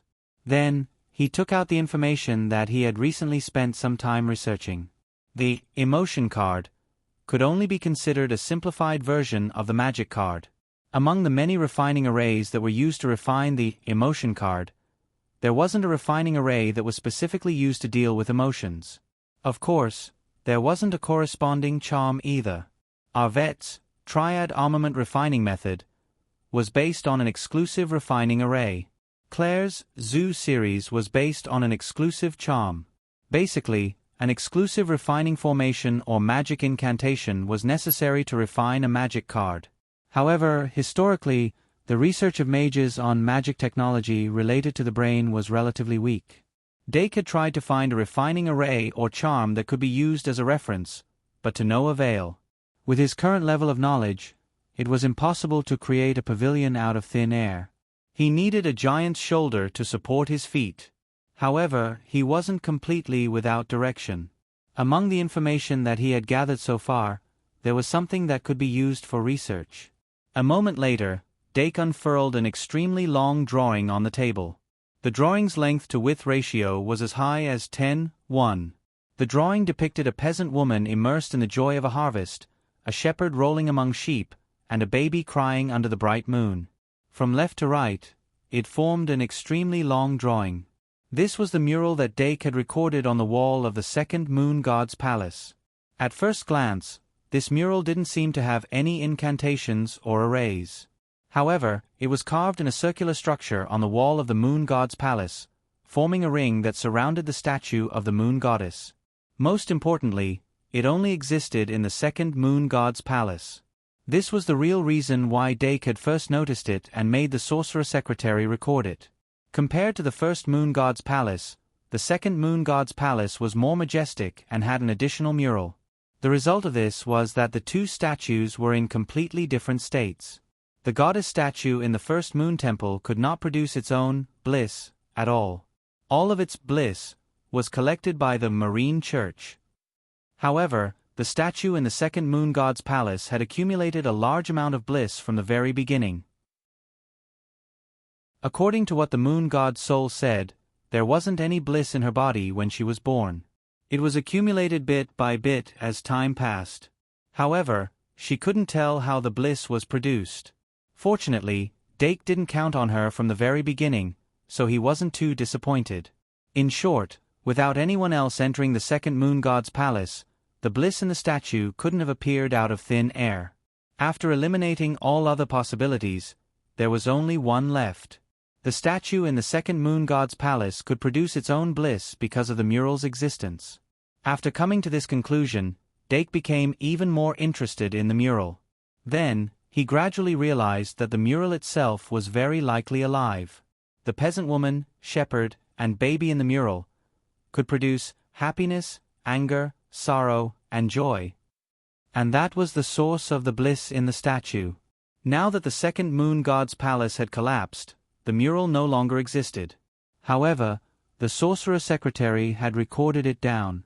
Although the copied mural no longer had that magical ability, if it could be deciphered or turned into a magic array or incantation imprinted on a magic card, it might be possible to reproduce part of its effect. Dake's next job was to decipher it. If the decipher failed, he would use a stupid but possibly effective method. 2 in 1 4000 plus. Chapter 533.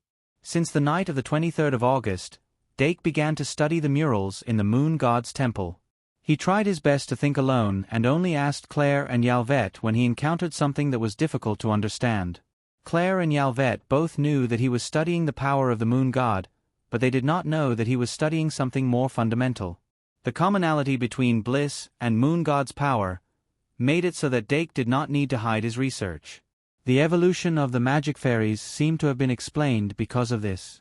After discussing with Claire in secret, Yalvet felt that teaching Dake swordsmanship was putting the cart before the horse. Dake had obviously embarked on a path that belonged to him in the study of magic technology. Moreover, it would definitely be a path to godhood with boundless potential. Whether it was the divinity displayed by the Basti beast or the aura of the moon god that the moon god's soul often emitted, it all indicated this. The world had opened a door for him. As a parent, all he had to do was watch. 1 second to remember https://m. Vipkanchu. VIP. However, Dake's study of the murals did not go smoothly. In fact, by the night of the 26th of August, he had completely given up on completely deciphering the murals. Compared to the murals that were originally engraved on the temple walls, the recorded murals were clearly lacking something necessary. His current research was like studying the internal structure of a rocket according to a photo. It was impossible to get a result. Therefore, on the night of the 26th, he finally decided to change his method. In other words, he would use an extremely unique method to compile and simplify the murals and finally turn them into a magic circuit similar to a circuit board. Then, he would circle this magic circuit and engrave it on a magic card. The overall structure completely copied the design of the moon god's temple. He would engrave the emblem of bliss, or pride, in the middle of the card to replace the original statue of the moon goddess. Although Dake's goal was to create pride, under the current circumstances, it was more reliable to experiment with bliss first. Fortunately, he still had 0.5 points of bliss left. Even if he used it, he would not feel too bad. After having an idea, Dake spent the night preparing. Then, on the morning of the 27th of August, he began to simplify the murals, or rather, mageweths. The so-called mageweths were actually the embryonic form of a spell. When mages had not developed the corresponding magic words and spells written in mageweths, they used mageweths to record magic spells or carve magic arrays. In other words, mageweths were pictures and spells were words. Dake's research in this field was limited, but that did not stop him from transforming the murals into mageweths. Mageweths were generally made up of a large number of geometric patterns and lines. If they were spread out in large numbers, it would make people feel the beauty of geometry. The process of the mageweths was to scale, but it was to reduce the process to reduce to scale to scale to scale. The basic requirement was to let S to 2s to create a mageweth. Generally, the effect was not 2 to create, but 2 to create to S to make it to create it to create 2s to create. Generally speaking, this was Dake's ultimate goal. He needed to simplify the murals into a mageweth that would emit a special wave. Then, he would carry out the subsequent experiments. At 2 o'clock in the morning on the 28th of February, after nearly 20 hours of hard work, he finally completed the initial mageweths. Then, he immediately went to sleep. After a full 6 hours of sleep, he got up and continued. He first spent about 2 hours checking and adjusting the mageweth. Then, he took out a blank magic card and created the base according to the precision method of the emotion card. After the base was laid, he first planned the position on the base and then used a magic pen to engrave the mageweth. During this process, not a single mistake could be tolerated. Although Dake was focused, he still made a mistake during the first engraving. He had no choice but to do it all over again. When the circular mageweth was completely engraved, he breathed a sigh of relief. He took out the magic braindropper and sucked the last 0.5 points of bliss into it. Then, he placed the tip of the magic braindropper at the position of the moon goddess statue. Due to the special treatment, the bliss did not spread out in all directions like it did in the past.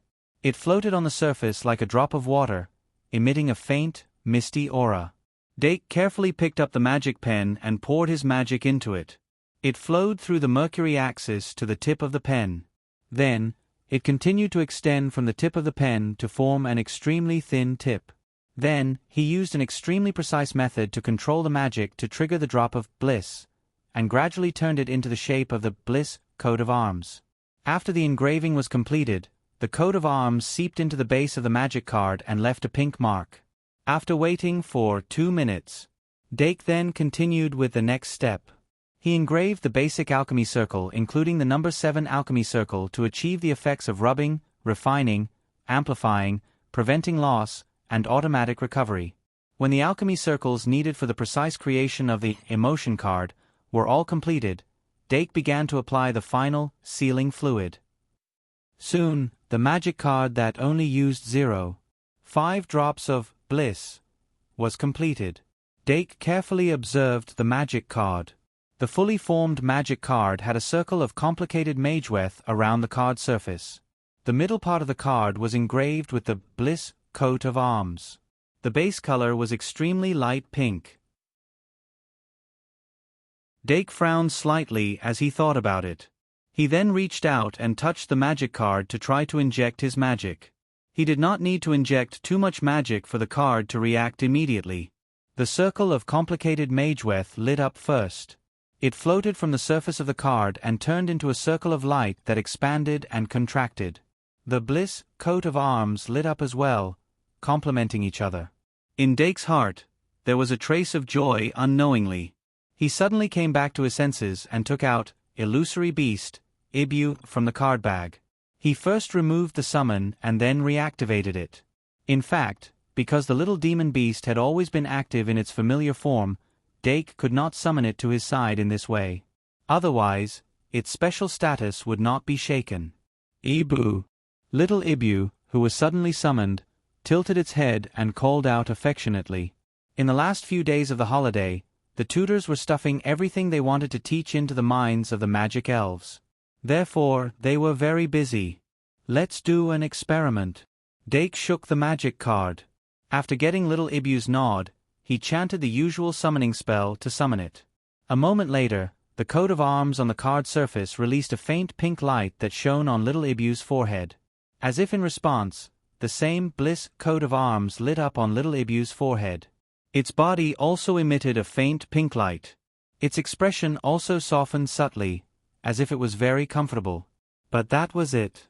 This magic card that used 0.5 points of bliss to make only displayed the effects of the happy card. Dake couldn't help but frown. He could clearly feel that the magic pattern was working. Although he couldn't tell the exact effect, the coat of arms used to replace the moon goddess statue was also activated. According to his thoughts, this magic card should be able to display an effect close to Bliss Eye, allowing Ibu to be immersed in bliss. It could also be because Ibu has developed a resistance to the emotional changes caused by bliss. Dake turned his head to look at the two thinking bottles on the table. After thinking carefully for a moment, he turned to Ibu and said, "Go back to class first." Little Ibu came in confusion and left in confusion. It didn't take a single cloud with it. Immediately after, Dake took out another magic card and used the same method to make it. But this time, the coat of arms used to replace the moon goddess statue was the pride coat of arms. He had a total of 35 points of pride. This time, he was prepared to use an entire point of pride to try it out. The main purpose of this experiment was to see if the magic pattern that was effective on bliss could also be effective on pride.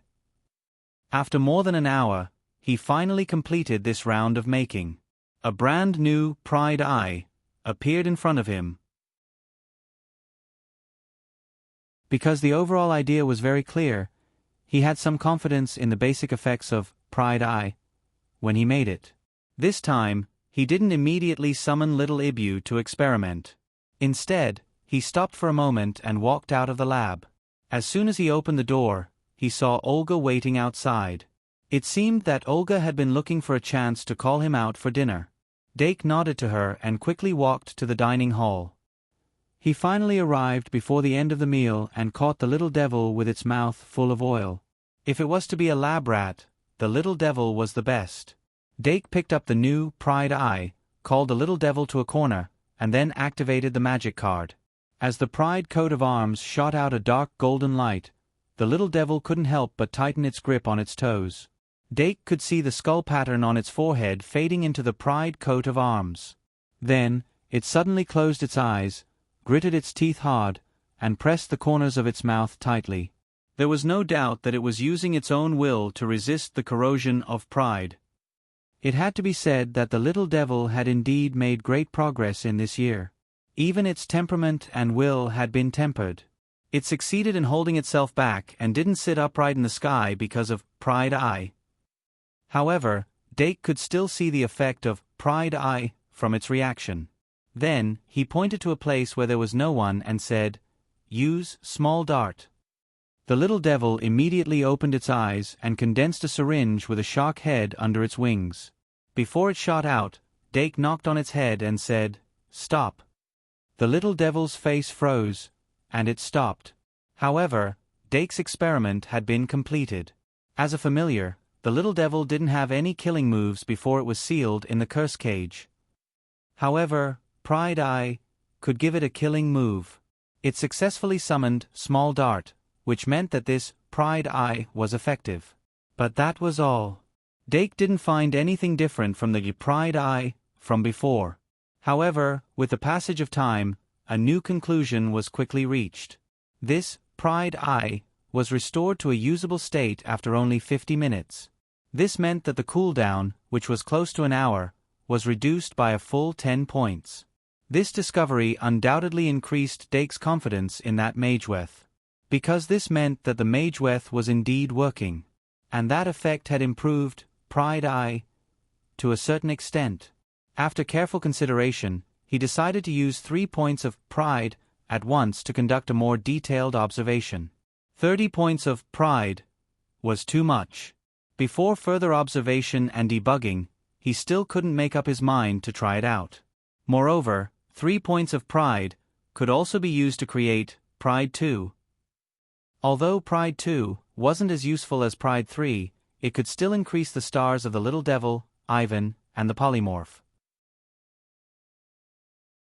Of course, if he had extra pride, he might have used 10 points at once and used Pride 3 to complete this observation experiment. This time, he was more focused and careful. Through the subtle magic waves, he made fine adjustments to the Mageweth, making the magic conduction smoother and more natural. At around 2 in the afternoon, he completed the crafting of Pride 2 and summoned Illusory Beast, Ivan, to his side. Before this, Dake already had 2 Pride 2. However, one of the 2 Pride 2 cards was new and the other was old.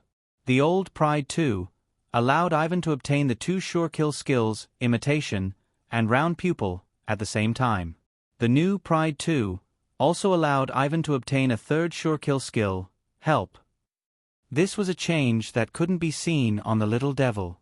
According to Dake's expectations, if this 3rd Pride 2 had a better effect, it was very likely that Illusory Beast, Ivan, would become a 2-star gold card with 4 sure kill skills. This was obviously a very good standard to consider. Dake reached his hand under little Ivan's chin and scratched it, aiming the Pride 2 at it. Ivan's mouth immediately tightened, and it focused its attention on the experiment. As the dark golden radiance released by Pride 2 was completely absorbed, it couldn't help but squint its eyes and raise its head. Dake quickly looked at its information. Card name, Illusory Beast, Ivan. Type, Elven card, level, race, Bird Beast. Attribute, normal.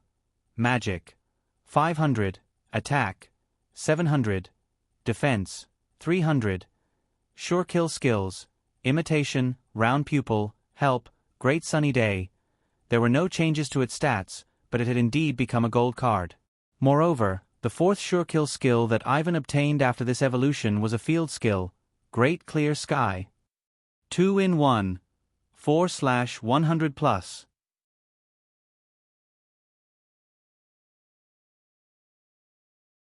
Chapter 534. Great Clear Sky.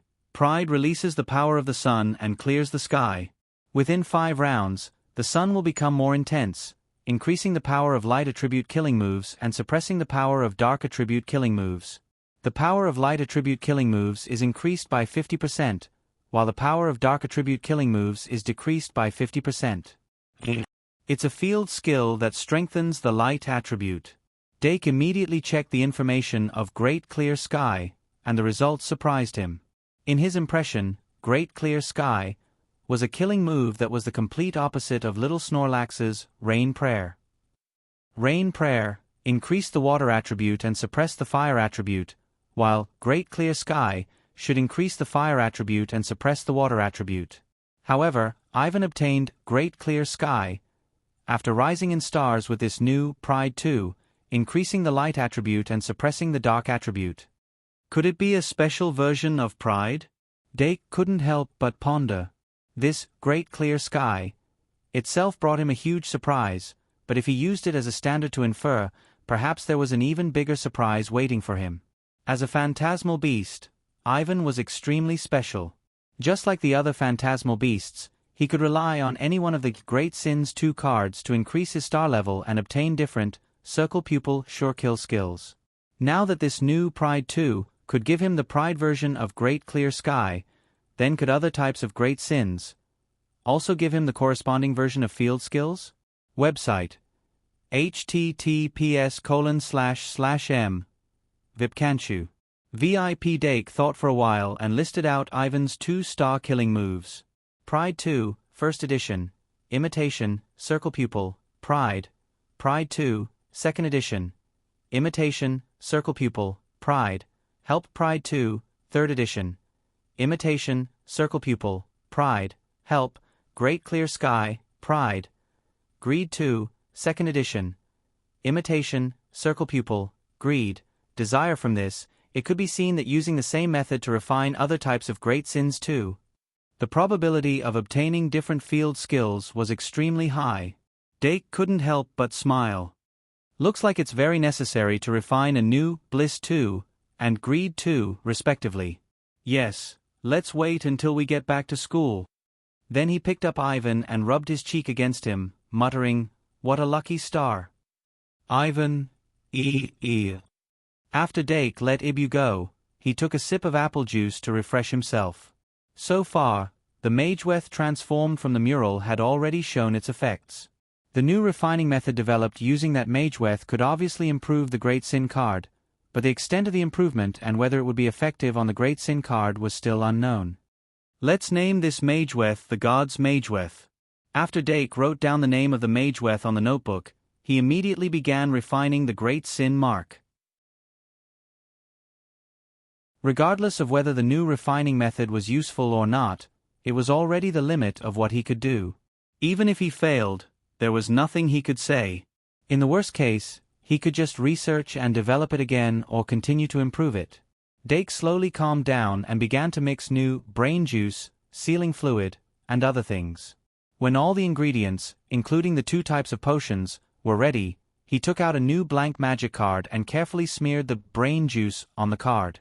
Brain juice was a liquid that looked like egg white and had a faint sour smell. Using the brain juice could slightly change the surface properties of the magic card, making it easier for thoughts like emotions to attach to it. After making the base, Dake began to inscribe the Mageweth on it. After many experiments, he was very familiar with the inscribing method of this Mageweth, and this time he completed the inscribing without any mistakes. After careful inspection, he moved the high-grade bottle of thinking in front of him and used the magic brain dropper to draw out the 30 points of pride stored in it bit by bit. At the same time, he used his magic to control it slightly so that the pride that was dripped in gradually turned into the shape of the pride emblem. Basically, with 3 points of pride as a coating, a total of 10 coats were stacked until the 30 points of pride were all used up. Only then did Dake continue inscribing the other refining formations. He wasn't sure if the 30 points of pride were enough, and he wasn't sure if this magic card could hold the 30 points of pride. There were no signs of the Great Sin card during the process of making it, so he could only test it after it was completed. In short, the whole process was quite smooth. After he inscribed the last stroke, the entire refining formation was activated, and this untested pride card was officially refined. Dake looked at the magic card lying quietly on the table and felt a little emotional. The magic card itself looked very stable. The dark gold surface of the card was engraved with the coat of arms of pride and a circle of fine magic patterns. The overall structure of the card was no different from the new Pride 2, except that the color was darker and the breath of pride was thicker. He took a deep breath and said, "Whether it succeeds or not, I'll just inject my magic and see." So he used a pair of tweezers to pick up the magic card, rinsed it in the sink, and then put it back on the table and carefully injected his magic. The circle of Mageweth around the card's surface lit up first, and then the emblem formed by the 30 points of pride in the middle also responded. The power of pride was obviously overflowing. It seemed to mean that there was no problem with the magic conduction of this magic card. Dake retracted his hand and tapped his chin. The Great Sin card had the effect of making the magic fairy evolve or rise in stars, and it existed based on the characteristics of Pokemon, digitized beasts, or other magic fairies. In other words, it did not have a specific evolution ability, and it only had a similar effect of strengthening. It could temporarily change the personality of the magic fairy, or give it intelligence. This was the basic effect of the Great Sin card. The Pride magic card in Dake's hand definitely had the effect of making people arrogant. As for the other effects, it was still up for discussion. Dake went to the classroom personally this time, and picked up the little devil beast from the classroom before returning to the lab. For such an unknown experiment, the familiar was more resilient than the magic fairy, and it could bear more risks. The little devil beast flapped its wings and followed behind him, its eyes constantly moving. Ever since Dark Research released the first Pride card, they had relied on it to obtain experimental data. In other words, without the little devil beast, there would be no Dake dimming today. Up until today, its importance had not changed at all. Thinking of this, the little devil beast could not help but flap its wings faster. After returning to the lab, Dake closed the door, nodded to the little devil beast, and asked, "Are you ready?" "Of course, at your service." The little devil beast landed on the table, gently patted its chest with its wings, and bowed like a gentleman. "Very good." Dake nodded and began to summon the Pride card. In the name of Dake Dim-Eng, magic summoning. When the Pride card in his hand, which was developed with 30 points of Pride, was officially activated, it was as if spring water was gushing out, and the dark golden light of Pride instantly burst out. The magic pattern and coat of arms lit up from the Pride card at the same time, and quickly spread out, forming a huge magic circle on the ground. The magic circle moved forward under the control of Dake's thoughts, and in the blink of an eye, it came to the feet of the little devil beast. The little devil beast lowered its head slightly, and saw the Pride coat of arms under its feet. At this moment, the magic circle itself was like the moon temple, and the magic pattern at the edge of the magic circle was the murals of the god. The little devil beast was the statue of the moon goddess in the temple. It stood in the center of the energy gathering, and felt a huge and vast power continuously pouring into its body, swelling to the point of bursting. It's going to be full out." The little devil beast suddenly opened its eyes wide, and the skull pattern on its forehead almost instantly transformed into the Pride coat of arms. Its eyes were bloodshot. Its originally clear mind was affected by Pride, and it was becoming chaotic. There was a hint of tension in the air. Dake's hand that held the magic card tightened, and he carefully observed the little devil beast's changes. At this moment, the little devil beast's performance was indeed the prelude to evolution. Whether it could successfully evolve or not was the key to whether the Pride card was developed or not. According to Dake's prediction, Pride should be a magic card that could allow the little devil beast to evolve into a complete form, the third-tier magic fairy. Under his slightly nervous gaze, the little devil beast's body gradually emitted the light of evolution. It suddenly opened its arms, as if welcoming a new life, and looked up at the sky. The dark golden light that lit up the entire laboratory quickly converged, and madly poured into the Pride coat of arms between its brows, and then the light of evolution that burst out from its body became even more intense. Its body began to expand at a speed visible to the naked eye.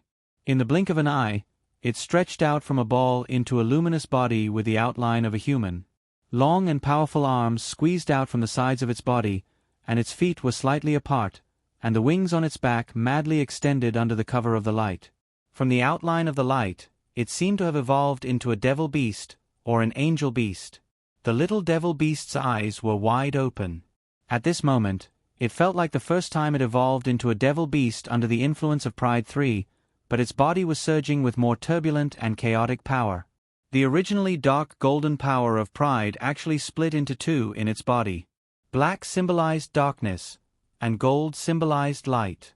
The two completely opposite attributes completely split. The black and gold torrents of light crazily clashed and splashed in its body, and after mixing, they were crushed. The kind of pain that felt like its entire body was being torn apart caused its body that was between evolution and non-evolution to become bent. Gradually, the black energy gathered to the left, and the gold energy moved to the right. The left body grew a huge curved horn and broken bat wings, and a huge claw that hung below the knee like a tube. The right body condensed a helmet that covered the eyes, 3 wings that emitted golden light, and strong arms with bulging muscles. Although it was just a luminous body with an outline, it was already very recognizable. The left side was a devil. The right side was an angel. Dake nervously watched the little devil beast's transformation. The last time something similar happened was when the little devil beast first came into contact with Pride 3. The power of light and darkness clashed in its body, causing its body to become half angel and half devil when it evolved. In order to prevent it from mistakenly evolving into Pride Shit Beast, Dake took the initiative to use Pride Eye, breaking the balance of light and darkness in its body. This caused the light in the little devil beast's body to be devoured by the darkness, and it finally evolved into Devil Beast. It was just as he had always understood. The little devil beast was a devil with the dark attribute. Darkness was deeply rooted in its body, and light was the invader. Therefore, when he guided the little devil beast to evolve, he chose darkness. But at this moment, the power of light was obviously purer and more turbulent. Compared to Pride 3, this Pride 3 contained more light factors, and it even suppressed the darkness. The left half of the little devil beast's body was gradually being eroded by the golden light on the right half. The part that belonged to the angel occupied more of its body, but the middle line where light and darkness intersected had more distortions. Dake's heart sank slightly. From Pride Eye to Pride 2, the proportion of light in Pride card increased, and now it was completely out of balance. Pride as symbol was the sun that brought light to the world.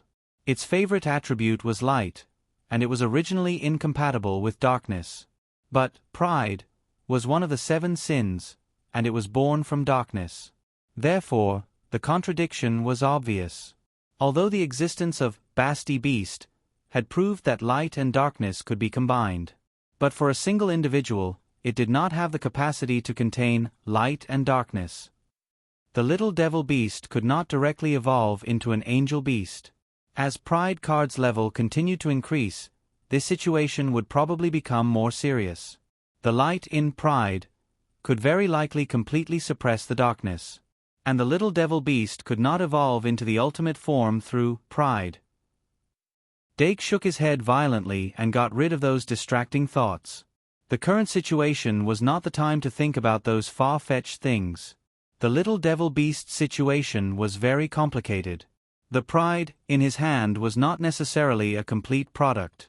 This could be seen from the fact that the upper half of the little devil beast's body was in the form of devil beast and angel beast, and not vampire devil beast and holy angel beast. However, this incomplete Pride 3 clearly had power that far surpassed Pride 3. This caused the little devil beast's current situation to be in an extremely contradictory and awkward stagnant state. Dake could not predict what the little devil beast would become if it continued. He could only take out Pride Eye and Pride 2 from the card pack based on his past experience, and try to guide the light and darkness forces in the little devil beast's body so that the darkness would suppress the light again and gradually nibble it away. This would prompt the little devil beast to obtain a new evolution form. 2 in 14/100+. What will the little devil beast evolve into?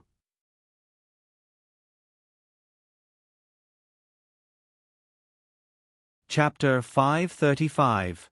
Since Pride 3, the power of light had been able to fight against the power of darkness.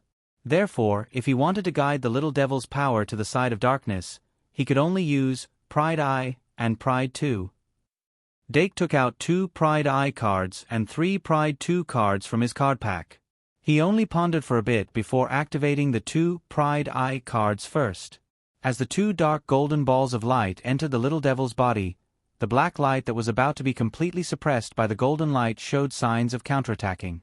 However, it was more like a struggle before death. It only moved a little before being quickly suppressed without causing any waves. Dake frowned slightly as he held the 3 Pride 2 cards in his hand and started to summon from the first one. The dark golden light shot out from the card and hit the emblem between the little devil's eyebrows, causing the light around it to ripple again. The black light on the left finally showed signs of fluctuation, but the golden light on the right also slightly increased.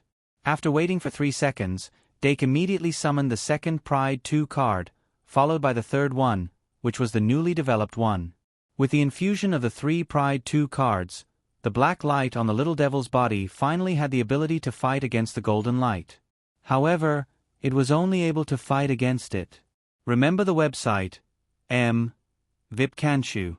VIP. Under Dake's nervous gaze, the black light that caused a wave of counterattacks was finally suppressed by the golden light. Then, it was like a tsunami that crushed the little devil with an unstoppable momentum. A large area of distortion appeared on the glowing body of the little demonic beast in an instant. Its consciousness became more and more chaotic under the clash of light and darkness, but its hunched body stood up straight. Roar!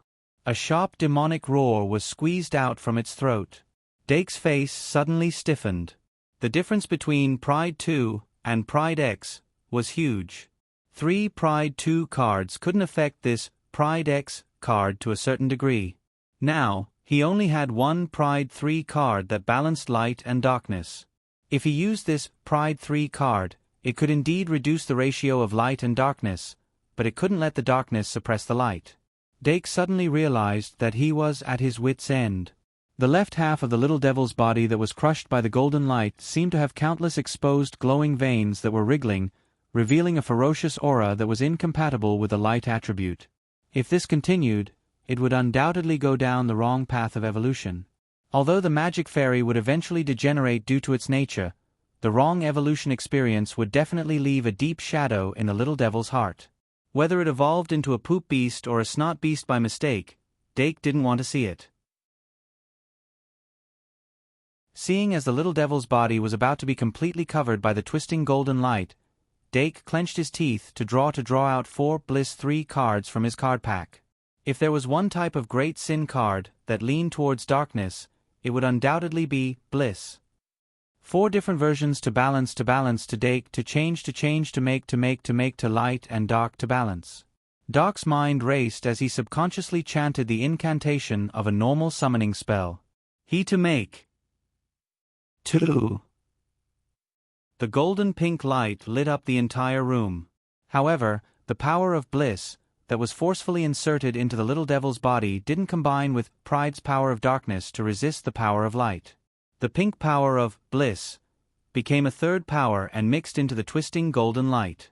The red light in the little devil's eyes became more and more intense. The 3 powers were fighting inside its body, causing the right half of its angelic body to distort. In the end, before Dake could do anything, the little devil's endurance had reached its limit. Roar!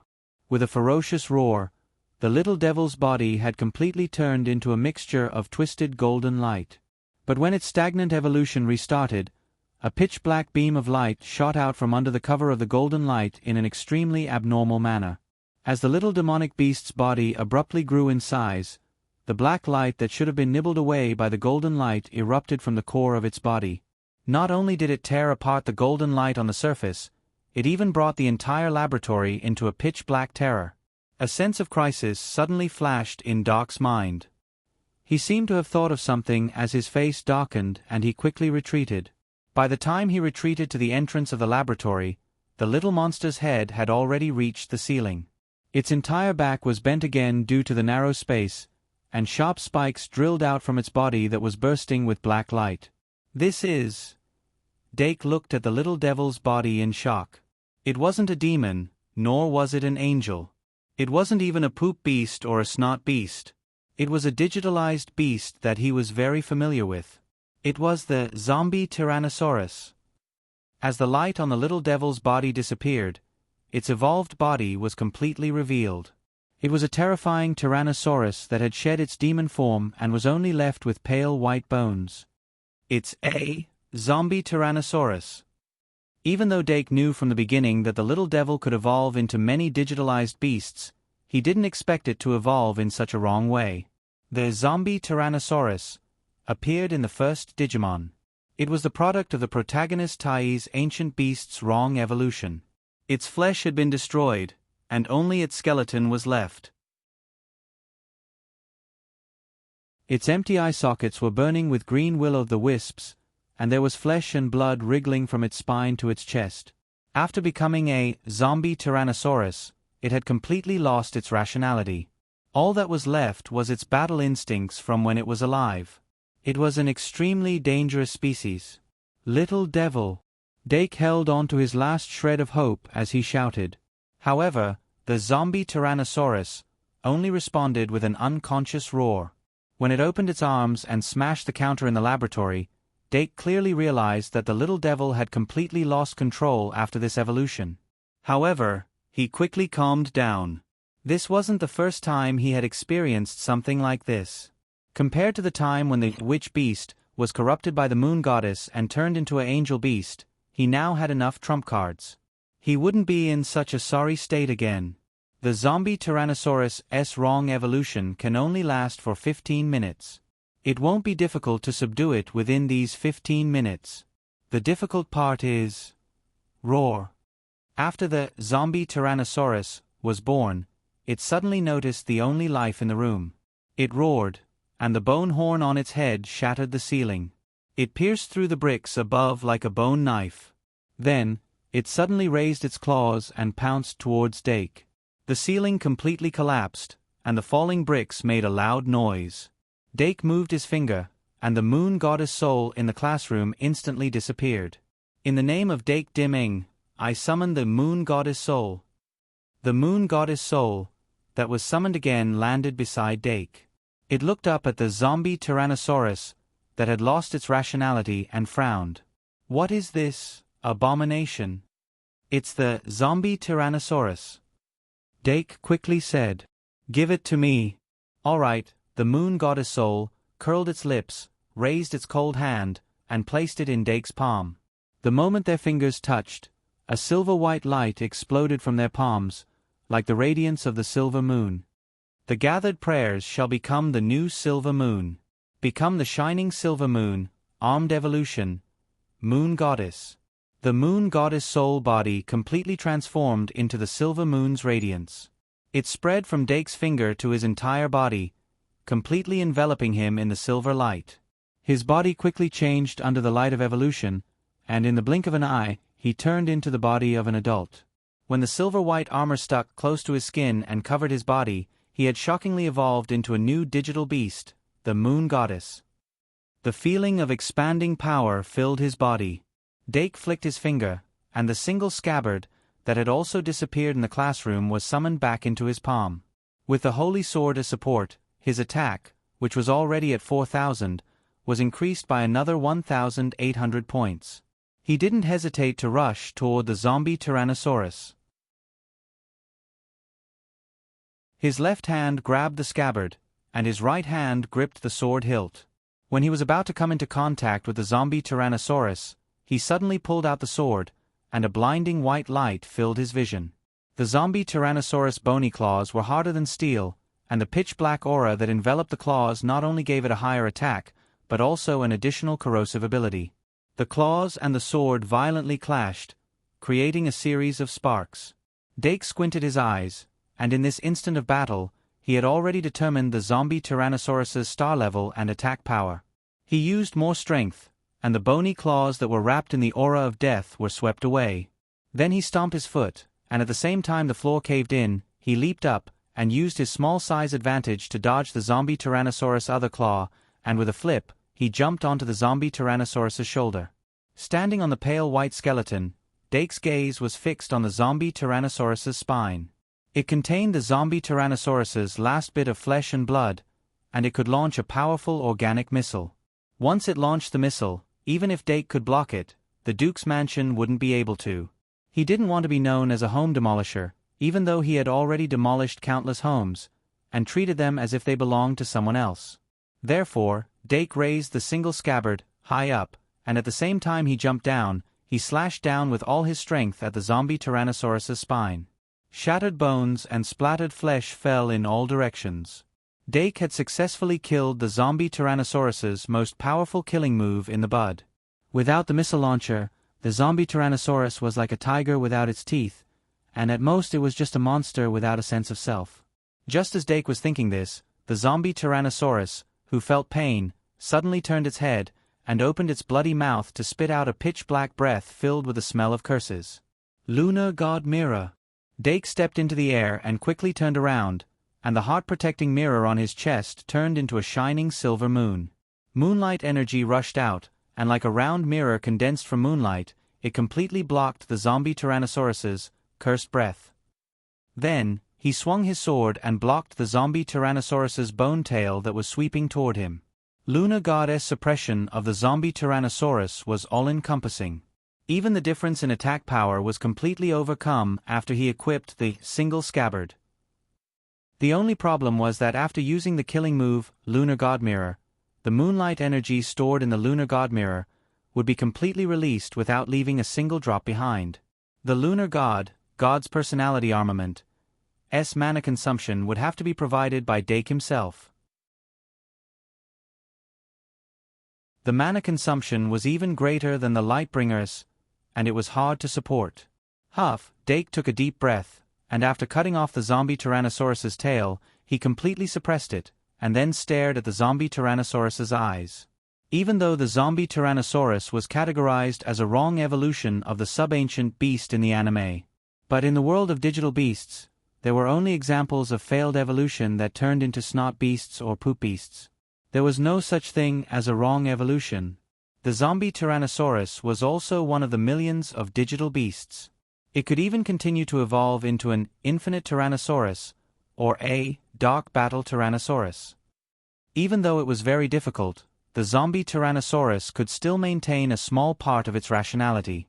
This meant that, as long as he could awaken the little devil beast's rationality, even if it was a wrong evolution, the zombie Tyrannosaurus could still be used as a trump card.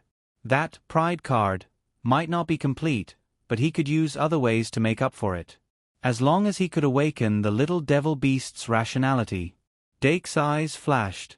The last time he encountered a situation like this, he used White's fantasy beast, Stag, and her killing move, Light of the Soul, as a medium to build a spiritual connection with the little devil beast. This time, he did not have the fantasy beast, Stag, in his hands, but he had the Three Flowers technique that could also trigger spiritual power. The Three Flowers technique that Yvette taught him originally existed to allow him to cast the Mind Furnace in the Triad armament forging.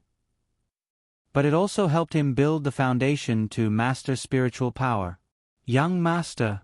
When Olga broke through the door, Dake closed his eyes and concentrated, causing his spirit to be highly concentrated. Drip. It was as if a drop of water had dripped into his heart, causing ripples in his heart and slowly spreading outwards. Dake's fingertips gradually lit up with white light, and then he pointed at the zombie Tyrannosaurus's forehead. The zombie Tyrannosaurus's final claw attack was broken by Olga, who arrived in an instant. Dake easily built a spiritual connection with the little devil beast. His spiritual power broke through the dark chaos and touched the depths of the little devil beast's heart. A trace of extremely soft emotion suddenly emerged from the bottom of his heart. It made his nose feel a little sour.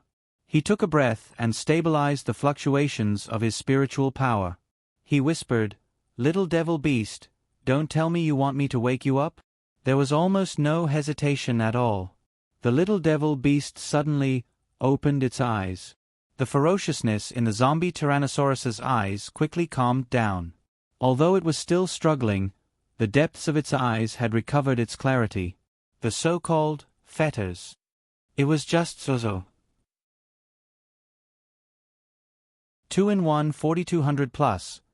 Requesting monthly votes, _ You're tuning in to the Narrate and Escape YouTube channel. Don't forget to subscribe and join us on this journey to catch the most captivating stories.